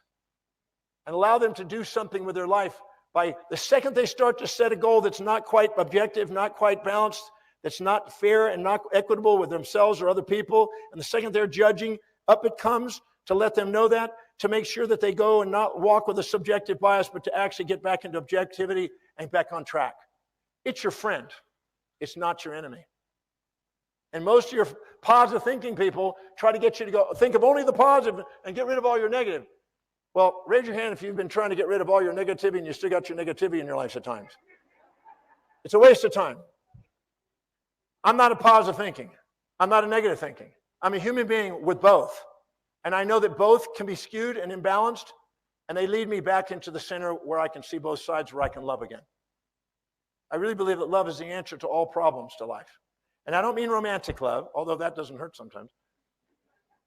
I'm talking about more of a divine love that people innately, intuitively, and inspiredly know. And I really believe that it's a confirmation that you see things as they are. Because in the breakthrough experience, when I actually get people to get to the center and I have them balance it all out and they dissolve their fantasies and their phobias and they're in the center, every single time they're thankful and they feel love. And love and inspiration and enthusiasm and presence and certainty are the signs you're seeing things as they are, not as you fantasize them to be. And the moment you do, you get rewarded by an incredible energy, incredible clarity of vision, incredible ideas on how to solve problems, and you actually look forward to solving problems and do something extraordinary that make a difference and leave your mark on the world. And you also have a bigger space and time horizon, and once that space and time horizon gets longer than your own life, you create an immortal legacy, and you leave a legacy on the planet. And I know that everybody wants to make a difference. As the great poet and Seneca and politician Seneca said, if you go and have a vision that's beyond your life and beyond the next generation, and hold on to a vision that makes a difference, you change the world. And I believe that we all are interested in doing something that makes a difference in the world. Am I correct? Raise your hand if you want to do that. So how many of you are understanding what I'm saying tonight? And how many of you can sense and understand that fear is not necessarily your enemy? It actually could be your feedback system to guide you to do something extraordinary in your life.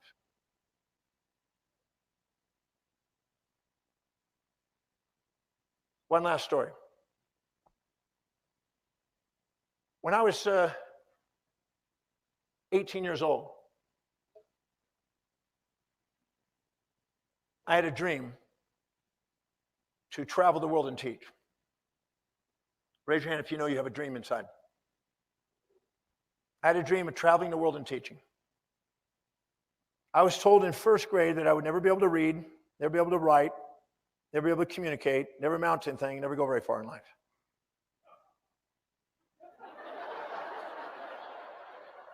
It's true. Mrs. McLaughlin, my first grade teacher, had my parents come to school and sat them down in a little circular reading room and said that to me, in front of me, to my parents. And it was true. I had dyslexia, I had learning problems. When I was about 1.5 years old, I started going to a speech pathologist up until I was about 4, and I had to wear buttons and strings in my mouth to try to pronounce things because I couldn't use my mouth properly. I also had my arm and leg turned in, and I had to wear braces, and people laughed at me because I looked like Forrest Gump kind of thing. Then when I got to kindergarten, I didn't fit into the girls or the guys, and I had to sit in the middle of the class by myself because I was just an oddball. She said, if you're not going to be with the guys, and I'm not going to let you play with the girls, you're going to play with yourself in the middle of the room. I really believe that all those things in your life, see, anything in your life you can't say thank you for is baggage. And anything you can say thank you for is fuel. And I had fuel in that moment. Does that make sense? There was actually fuel in that moment. Because every one of those things in my life are exactly what I needed to do what I do today. But when I got to first grade and told that I was never going to read, write, communicate, and amount of things, never go very far in life, that led me down a path of believing that authority. I started believing that authority until all of a sudden I got to be a certain age. And at 17 years old, I met a teacher that had me believe differently. One individual, one night, with one message, inspired me to believe in a new possibility for what I could do with my life. And that was the night I saw a dream to become a teacher and to travel the world and to do what I'm doing. Not even a year later, I'm now in Houston, Texas. I'm trying to go to school because I dropped out of school when I was a young kid. 13, 14 years old. I left home at 13. I dropped out of school at 14, lived on the streets, hitchhiked to California, lived in Mexico, eventually panhandled enough money to go and fly to Hawaii, lived on the North Shore and rode big waves where I nearly died. But I came back to Texas, took a GED by guessing and passed, took a college entrance exam guessing and passed, took a college class, thought I was going to pass and failed and got a 27. And in that moment, I was so distraught, so despaired when I saw that grade All I could think of was my first grade teacher saying to me, he'll never read, he'll never write, he'll never communicate, never amount to anything, never go very far in life. And I thought my fantasy of being a teacher was gone. And I thought it was a delusion. And I cried all the way home, driving home. I curled up in a fetal position. And my mom came home from shopping. She saw me curled up on the floor. And she said, what happened, son? What's wrong? And she said, I said to my mom, I said, Mom, I blew it. I blew the test. I needed a 72 to pass, and I got a 27. I guess I don't have what it takes. I guess I'll never read or write or communicate or never anything, never go very far in life. I'm sorry, Mom. And she said something to me that changed my trajectory. She said, son, whether you become a great teacher and philosopher and travel the world like you dream, or whether you go back and ride giant waves in Hawaii like you've done, or you return to the street and panhandle as a bum like you've done, I just want to let you know that your father and I are going to love you no matter what. And when my mom said that to me, I felt loved. She was certain. She was grateful. She was present. And in that moment, my hand went into a fist. And I looked up and I saw a vision, the same vision I saw when I was with Paul Bragg when he spoke that night, of me standing in front of 1 million people speaking. And I said to myself, I'm going to master this thing called reading and studying and learning. I'm going to master this thing called teaching, healing, and philosophy. And I'm going to do whatever it takes. I'm going to travel whatever distance. I'm going to pay whatever price to give my service of love across this planet. I'm not going to let any human being on the face of this earth stop me, not even myself. And I don't know how to describe it, but it was an absolutely no turning back moment where there was no option but to go forward into the dream that I held in my mind.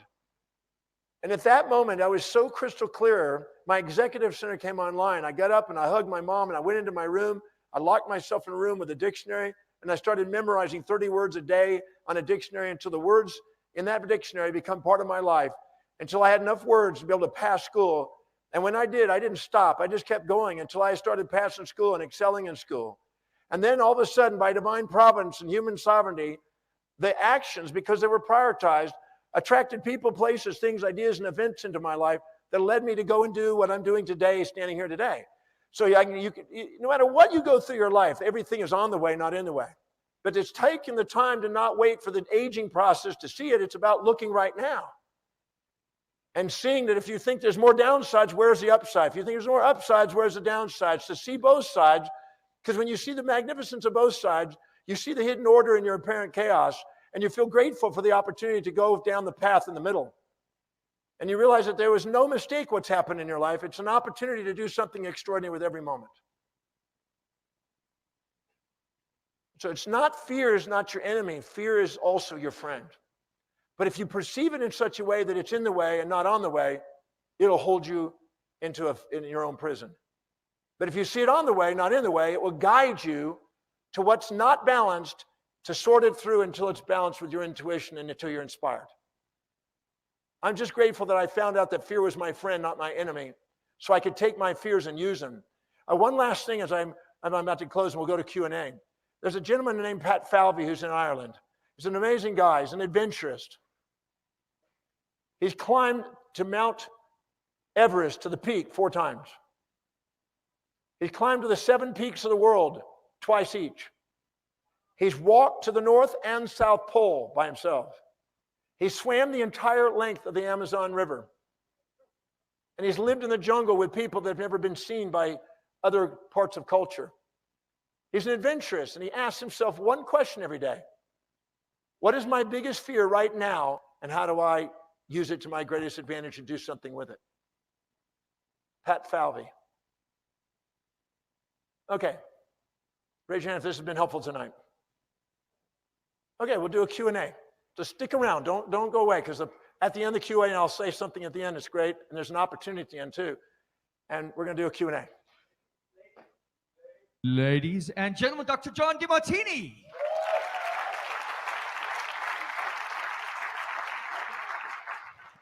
And now it is your turn to speak. So if you have got a question for Dr. Demartini, please put up your hand and we will get a microphone to you. We have one up here up front.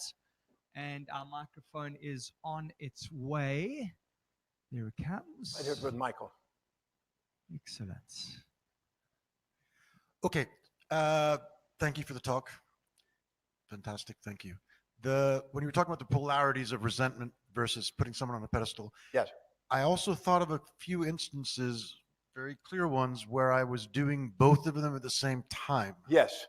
And therefore, wasn't I in balance when I'm both resenting and over admiring a person? Yes. So is that okay? Yes. Yes. Okay. Can I give an interesting story? Yeah. I was in Vermont, and I had a gentleman call me to ask me to fly up to Vermont to consult with him and his wife over a major issue that emerged in their relationship. And he found out that his wife was seeing another man. And he wanted me to solve this thing. Now, would you agree, dumping that on me is not the solution? Really. We have to be accountable. So we started talking, but they refused to be in the same room. Because she was really irate with him. And he was really irate with her. And so I met with them in 2 separate rooms and had them do the Demartini method and start calming down some of the illusions that they had that were polarized. Because when you're highly biased, you're highly emotional and you're not rational and you can't see the other side. Your intuition's weakened by extreme polarities of perception. So it took literally till about 11 o'clock or 12 o'clock to finally get them close enough where they could be rational. So they were really upset. We got finally in the same room that afternoon after lunch. We got them in the same room.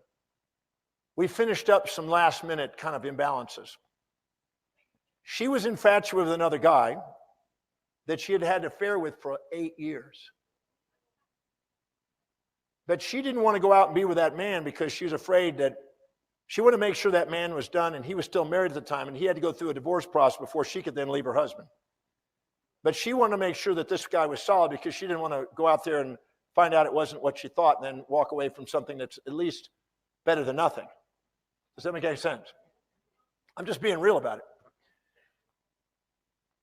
So I made her go through there and dissolve the infatuation with the new man because he deserves to be loved, not put on a pedestal. Because you start out putting somebody on a pedestal, they'll end up in the pit. I also took her through the resentment to her husband and found out every single thing that he had done, where she had done it, how did it serve her. And I went through a whole bunch of questions until she was just centered. And she wasn't resentful to her husband. She wasn't infatuated with the guy, leveled. I went to him and I found out the reason why he was resentful had nothing to do with her, had everything to do with the humiliation socially, his parents, his religious base, and a lot of fears of what people would think about him if all of a sudden he was to not have a stable relationship in front of everybody. And he actually wasn't really upset about her leaving. There was a part of him that was like grateful that she did that so he could let her leave without being the one that had to leave. Does that make any sense? So I took him and I dissolved his resentment to her and his infatuation with the fantasy life that he expected in front of all those people. Because anytime you have an infatuation with something, you attract its opposite to break your infatuation to make sure you grow. So if you're infatuated with pleasure, you get the pains. You're infatuated with protection, you get the violence. Whatever you get infatuated with that keeps you juvenilely dependent, you attract its opposite to break that addiction. So I leveled the playing field. And it's about 4:30 or so in the afternoon, and this is all leveled. It took me a whole day to get this done. They're sitting together on a couch now. And then we sit and divvied up all of the assets because a lot of divorces are asset stuff. You owe me this, I owe that, and it's a lot of asset stuff. It's financial stuff a lot of times. How many know what I'm talking about? So we got it all leveled and we got everything up and we worked out and negotiated what he's going to get and whatever he gets if they go apart. And then when they did that, they realized it's happening. They're going to break up. She wants to go on with this guy, not because of infatuation, but because she felt love for him. And he realized that his heart was with he had a fantasy and he was punishing her for never living up to the fantasy. and she was punishing him for not living up to her fantasy. And they were both addicted to a fantasy and trying to have a relationship, trying to get the other person to get into being the fantasy. And so the fantasy created their fears and their nightmares and their distresses about how they're supposed to be instead of who they are. People want to live for who they are. So when I got it all leveled and got it all played, I watched two people sitting on a couch put their arms around each other, absolutely sobbing in tears, thanking each other for the time they had together and now the time they're moving upon. And they both appreciated it with a clear understanding and negotiated the deal without resentment.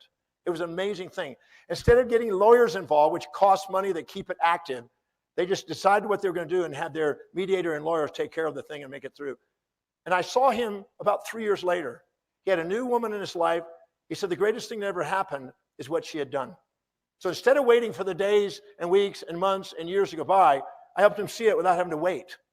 Does that make sense? And she got on with her life, and she realized a lesson that if she keeps putting fantasies on men, there's no way they can live by it. How many agree that if you're being compared to a fantasy, you can't win? You want to be loved for who you are, not be compared to some fantasy that they project. And many of us are brought up with fantasies and projected onto it.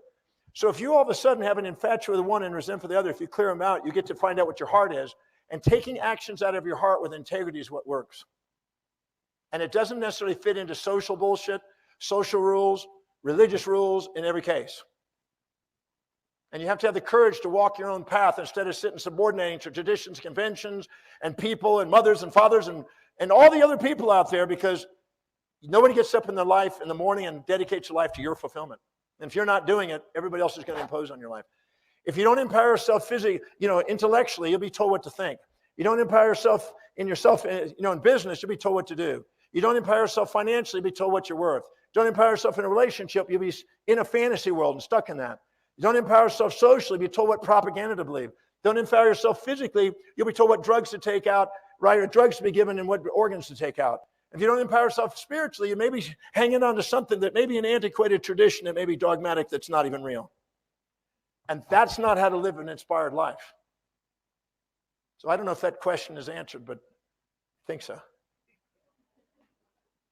Let's give him a hand for his question. Thank you.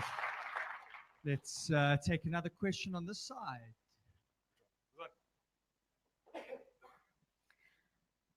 Yeah, I just want to find out, how do you translate what your fear is telling you? Because all you know is you're afraid. So how do you know what it's about? I cannot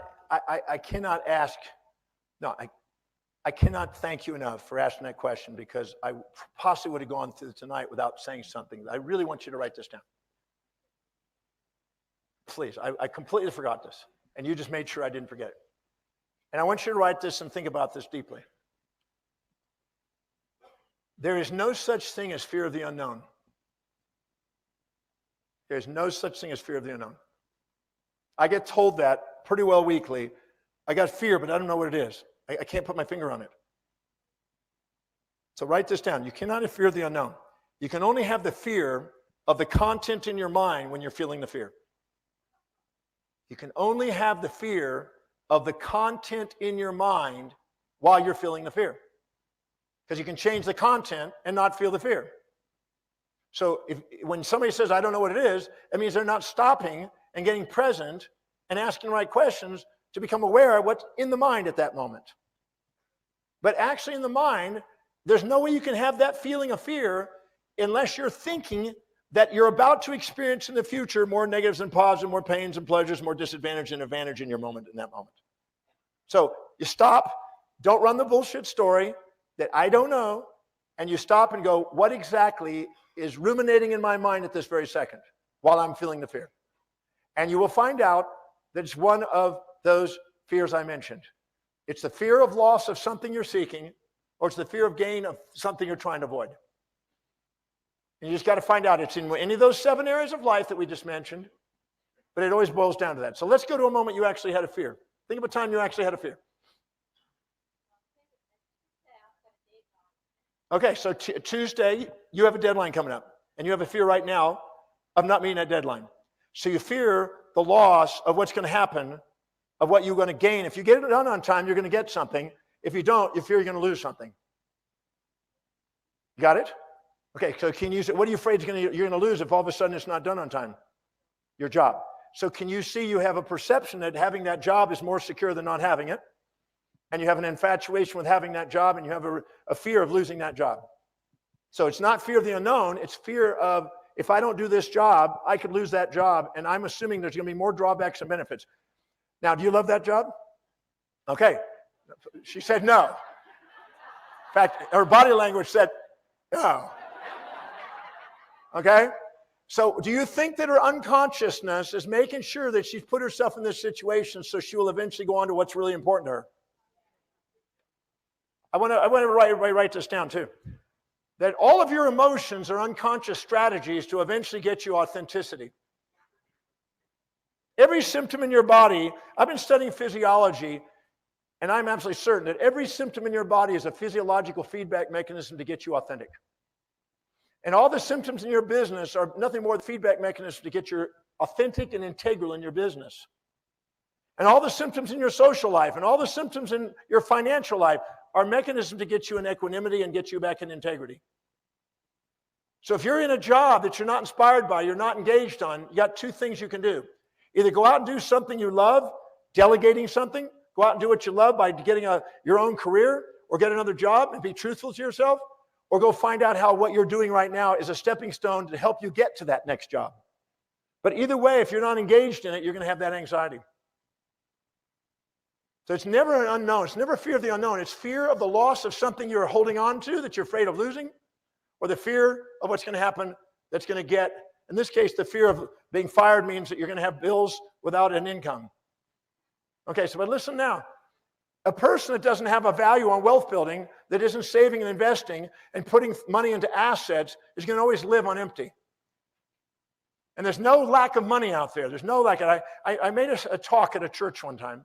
They didn't ask me back, but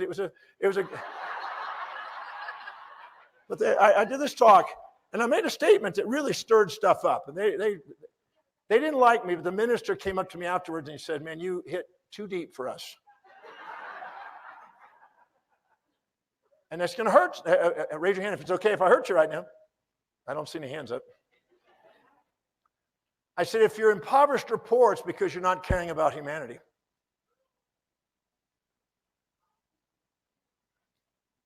Because if you really care about humanity, you will find out another human being's needs and directly or indirectly find a way of serving those needs and doing it in a way that's efficient, effective, that's competitive to somebody else and deserves a reward financially.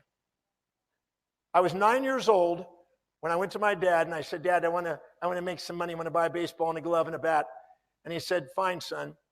And I said, "So is there anything I can do around the house to make some money?" And he says, "Well, if you mow the yard, yes, sir. If you clean the sidewalk, yes, sir. If you edge the sidewalk, yes, sir. If you clean the flower beds and weeded them, yes. If you clip the hedges, if you clean the garage out, if you shine my shoes, if you clean the gutters out, yes, sir." "Well, son, if there's nothing else I don't need done, if you want to make money, I can't give you money without doing a service. You're going to have to go to the neighbors." So my dad said, "Go to the neighbors." I was 9 years old. I went, okay. So I walked down the street and I went up to the neighbors. And I saw an unruly yard. And I walked up to Mrs. Evans and she came out and she said, "Yes." I said, "I noticed that your hedges are kind of, and haven't been trimmed in a while, and there's yards kind of looks like crap actually." And I said, I'd be glad to do all this. And she said, "How much?" And I didn't know what to say. I went, $25. There's a whole day's work. And she said, "That sounds reasonable." So I worked. I got bee stung. I got sunburned. I mean, lips were bleached. And I did all this stuff and I earned the money and got paid $25, bought my baseball, my glove and my bat. And I was feeling like $1 million. My dad saw me with my baseball and playing the ball with a glove. And he said, "Where'd you get that?" I said, "I went out and bought it." He said, "Well, how did you do that? How did you get the money to do it?" "I went and did all the yard at the Evans house." "What equipment did you use?" I said, "The equipment in the garage." He said, "Well, son, I have to charge you for that equipment." I said, "Well, how much?" He said, "Well, tell me what you did." And he said, "Well," and he went and calculated. He says, "You owe me $7.50, but I don't have that. I've already spent it." "Well, they'll teach you that you're going to have to, you're going to pay me interest now on the delay of payment." And so I went out and did a few more yards. I had to pay the extra from the new yards. I had to pay the one back. And I was working harder and getting less. How many ever felt like that? Working harder and getting less. And finally, because I was challenged, because I was challenged. The universe brought me an opportunity. A kid comes on a bicycle and was talking to me while I was mowing a yard one day. And I thought, ingenious idea. Hey, kid, how would you like to make 50 cents? Yeah, how? You got to push this mower, man. So I hired this kid to mow. I got another kid to edge, another kid to sweep and rake. And I went around closing the deals. They were doing the work. I paid them 50 cents, 25 cents to do it. And then I paid my dad $1.50. I paid them $1 or so. And guess what? I had a profit. And so I was going to the neighbors and doing this thing. And at the end of the day, I would end up with a net, after paying everybody else off, the gasoline, everything else, $45, which would be about like $800 today. And I had 3 groups of 3 boys out there doing it. And I used the Zubrods and the Mallows equipment. And I was a little friggin' entrepreneur. Now, I'm very grateful. My dad said, you know what? You're doing great. I'm proud of you. You know, you're paying your doing. You're learning how to be like this, because he knew I couldn't read. So he wanted me to make me street smart. So he got it and did this. And he gave me challenges that made me think. And then he comes up with another one and says, son, I want you to do something. You're not saving your money. And if you do that, you'll work your whole life for money and you'll never have it work for you. So I'm going to buy you a coin collection set and a piggy bank.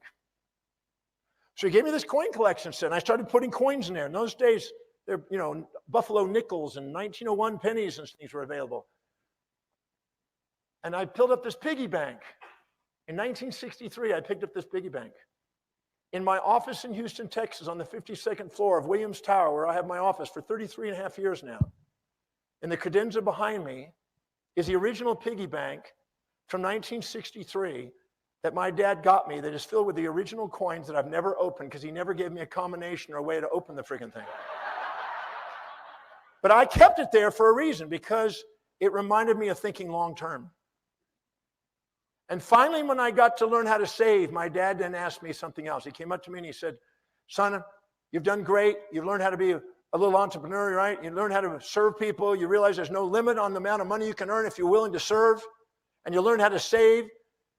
I'm proud of you, but there's one last thing I want you to do. I want you to learn what it's like to be free. So from now on, I'm going to charge you $7.50 a week for food, clothing, and rent. And you'll buy your freedom. And now you can go anywhere you go, anywhere, anytime, as long as you're home at 9 o'clock on your new bicycle, that you can go in any direction you want to go, you're free. And my dad gave me the freedom to be a little entrepreneur at 9 years old, to go on my bicycle 35 miles in different directions and explore. I'm so grateful my dad believed in me and gave me accountabilities and responsibilities, because when you go and fill your day with things that you love doing, that are inspiring to you, that actually make a difference in the world, and you get rewarded for it and you get prosperous out of it, you're not focusing on your problems. You're not focusing on your fears. You're focusing on doing something that makes a difference. Are you with me? And I thank my dad for that. So there's nothing that really has to stop us, and there's no such thing as fear of the unknown. There's simply fear as a result of not being inspired by our life. I think I've got it. Time-wise, I would love to stay too much longer. I've got a few more things to cover. I have to fly to Kenya tonight and speak in a day or so in France. So I'm going to have to rush out of here towards the end here. So I want to share with you in the little time that we've got left available, the breakthrough experience, because I know there's some of you. How many of you have done the breakthrough experience? We've got a few people in the room. Yeah. How was the breakthrough experience? How do you even encapsulate the breakthrough experience? Well, this has been called the most powerful personal development seminar in the world. It happens all over the world: London, New York, Paris, Johannesburg, Cape Town, Sydney. I think just about every continent other than Antarctica. And it is happening in South Africa. And it is happening in South Africa on the 10th and 11th of August, right here in Johannesburg. So let me tell you that if you were going to spend time with Dr. Demartini, and I think that many of you here tonight have probably got the sense that if you spend some time with Dr. Demartini, that could be something, would be hard to put a price on it. But if you were going to put a price on it, one-on-one, it would be $3,000 an hour. The breakthrough experience gives you the chance to spend 24 hours with him. 24 hours with him, better than one-on-one, because you're doing it with a group of people who have all got challenges and areas of their life that they want to break through. And you see them, and this truly for me has been the tremendous value of the breakthrough experience, having experienced it myself, is watching Dr. Demartini work with and coach people through their breakthroughs. Now, the breakthrough experience internationally sells for 25,000 Rand. Now, I don't know whether that sounds like a lot or a little, but I want you to take out that challenge that you wrote down when you came into the room. Just go back to that challenge. Again, you're not going to be sharing it with anyone, but I just want you to take a look at that challenge, whether it's financial, business, relationship, emotional, whatever it is. The breakthrough experience is designed to enable you to break through that challenge, that specific challenge. The breakthrough experience is about breaking through each of those areas of our lives, each of those areas: financial, business, emotional, relationship. It is a formula, the Demartini method, that I've personally witnessed people applying to achieve that breakthrough. I want you to imagine that the challenge you've written down is sorted, that you have solved that you have broken through. What does that feel like to know that this thing is sorted? Because that's what the weekend is all about. It's about your particular breakthrough. So much so that if you don't get that breakthrough and you've gone through all the processes, you get your money back, right? That's the guarantee here for you to have this experience. So again, hard to quantify what happens. It's just an experience that you've got to experience. But one of the things I can tell you, having experienced it myself, is Dr. Demartini will not leave you as long as you are after that breakthrough. I've watched him work till the early hours of the morning with individuals to get them to that breakthrough. There's a level of commitment. There's a level of mission, which I think you've all seen. I don't think you need me to tell you, but I can tell you that on that weekend, this is, I've never seen this, and I've been on countless seminars. The level of commitment and dedication. So you're going to get somebody who is in your corner, who is there to get you to where it is that you need to go. Of course, it's about you at the end. That's what I love. It's a method that you get to take away and you get to apply. I mean, really, I think it's not about you doing the healing, is it? It's about you providing the tools to heal yourself. It's about you providing the tools to get where it is that you're going.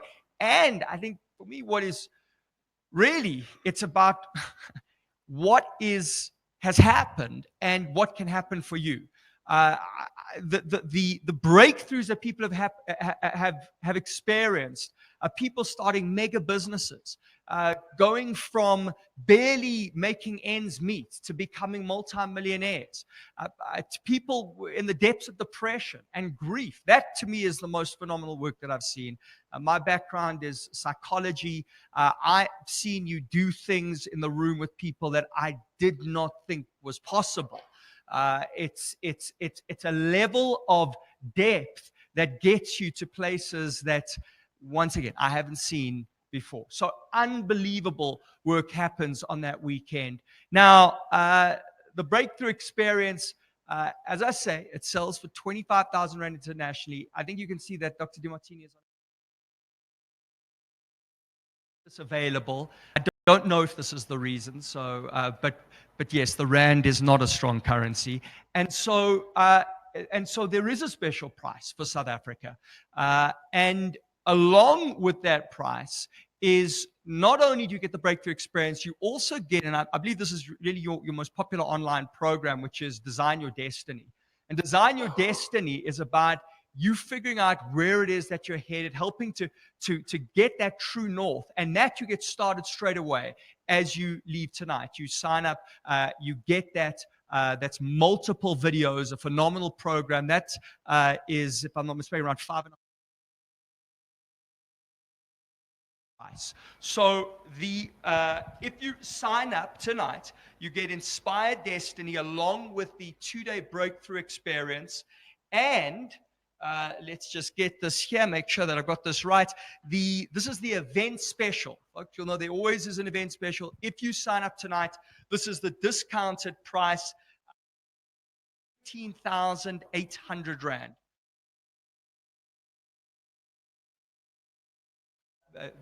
Really the best value that you're going to get on this program, and that's if you sign up here tonight.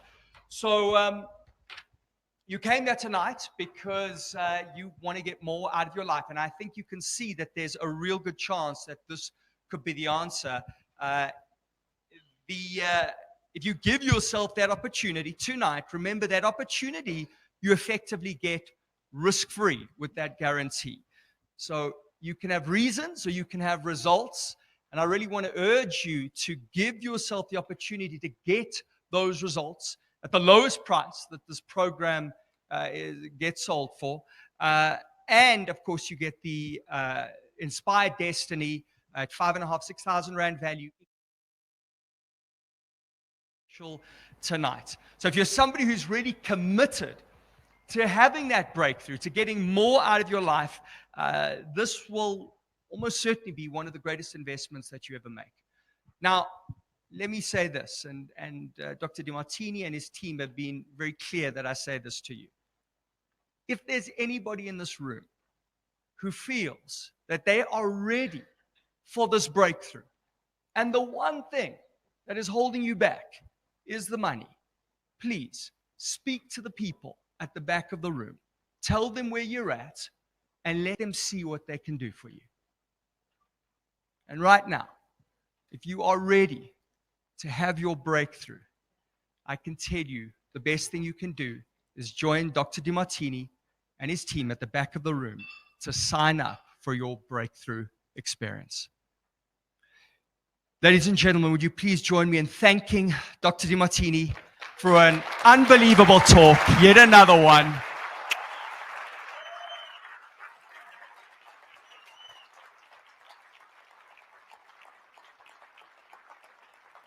Thanks, Michael.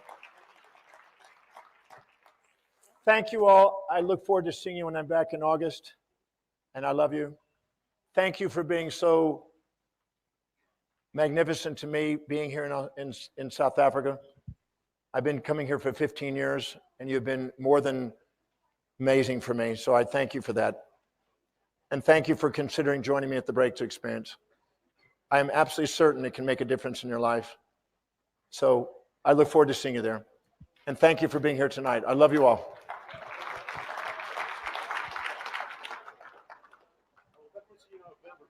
Fantastic.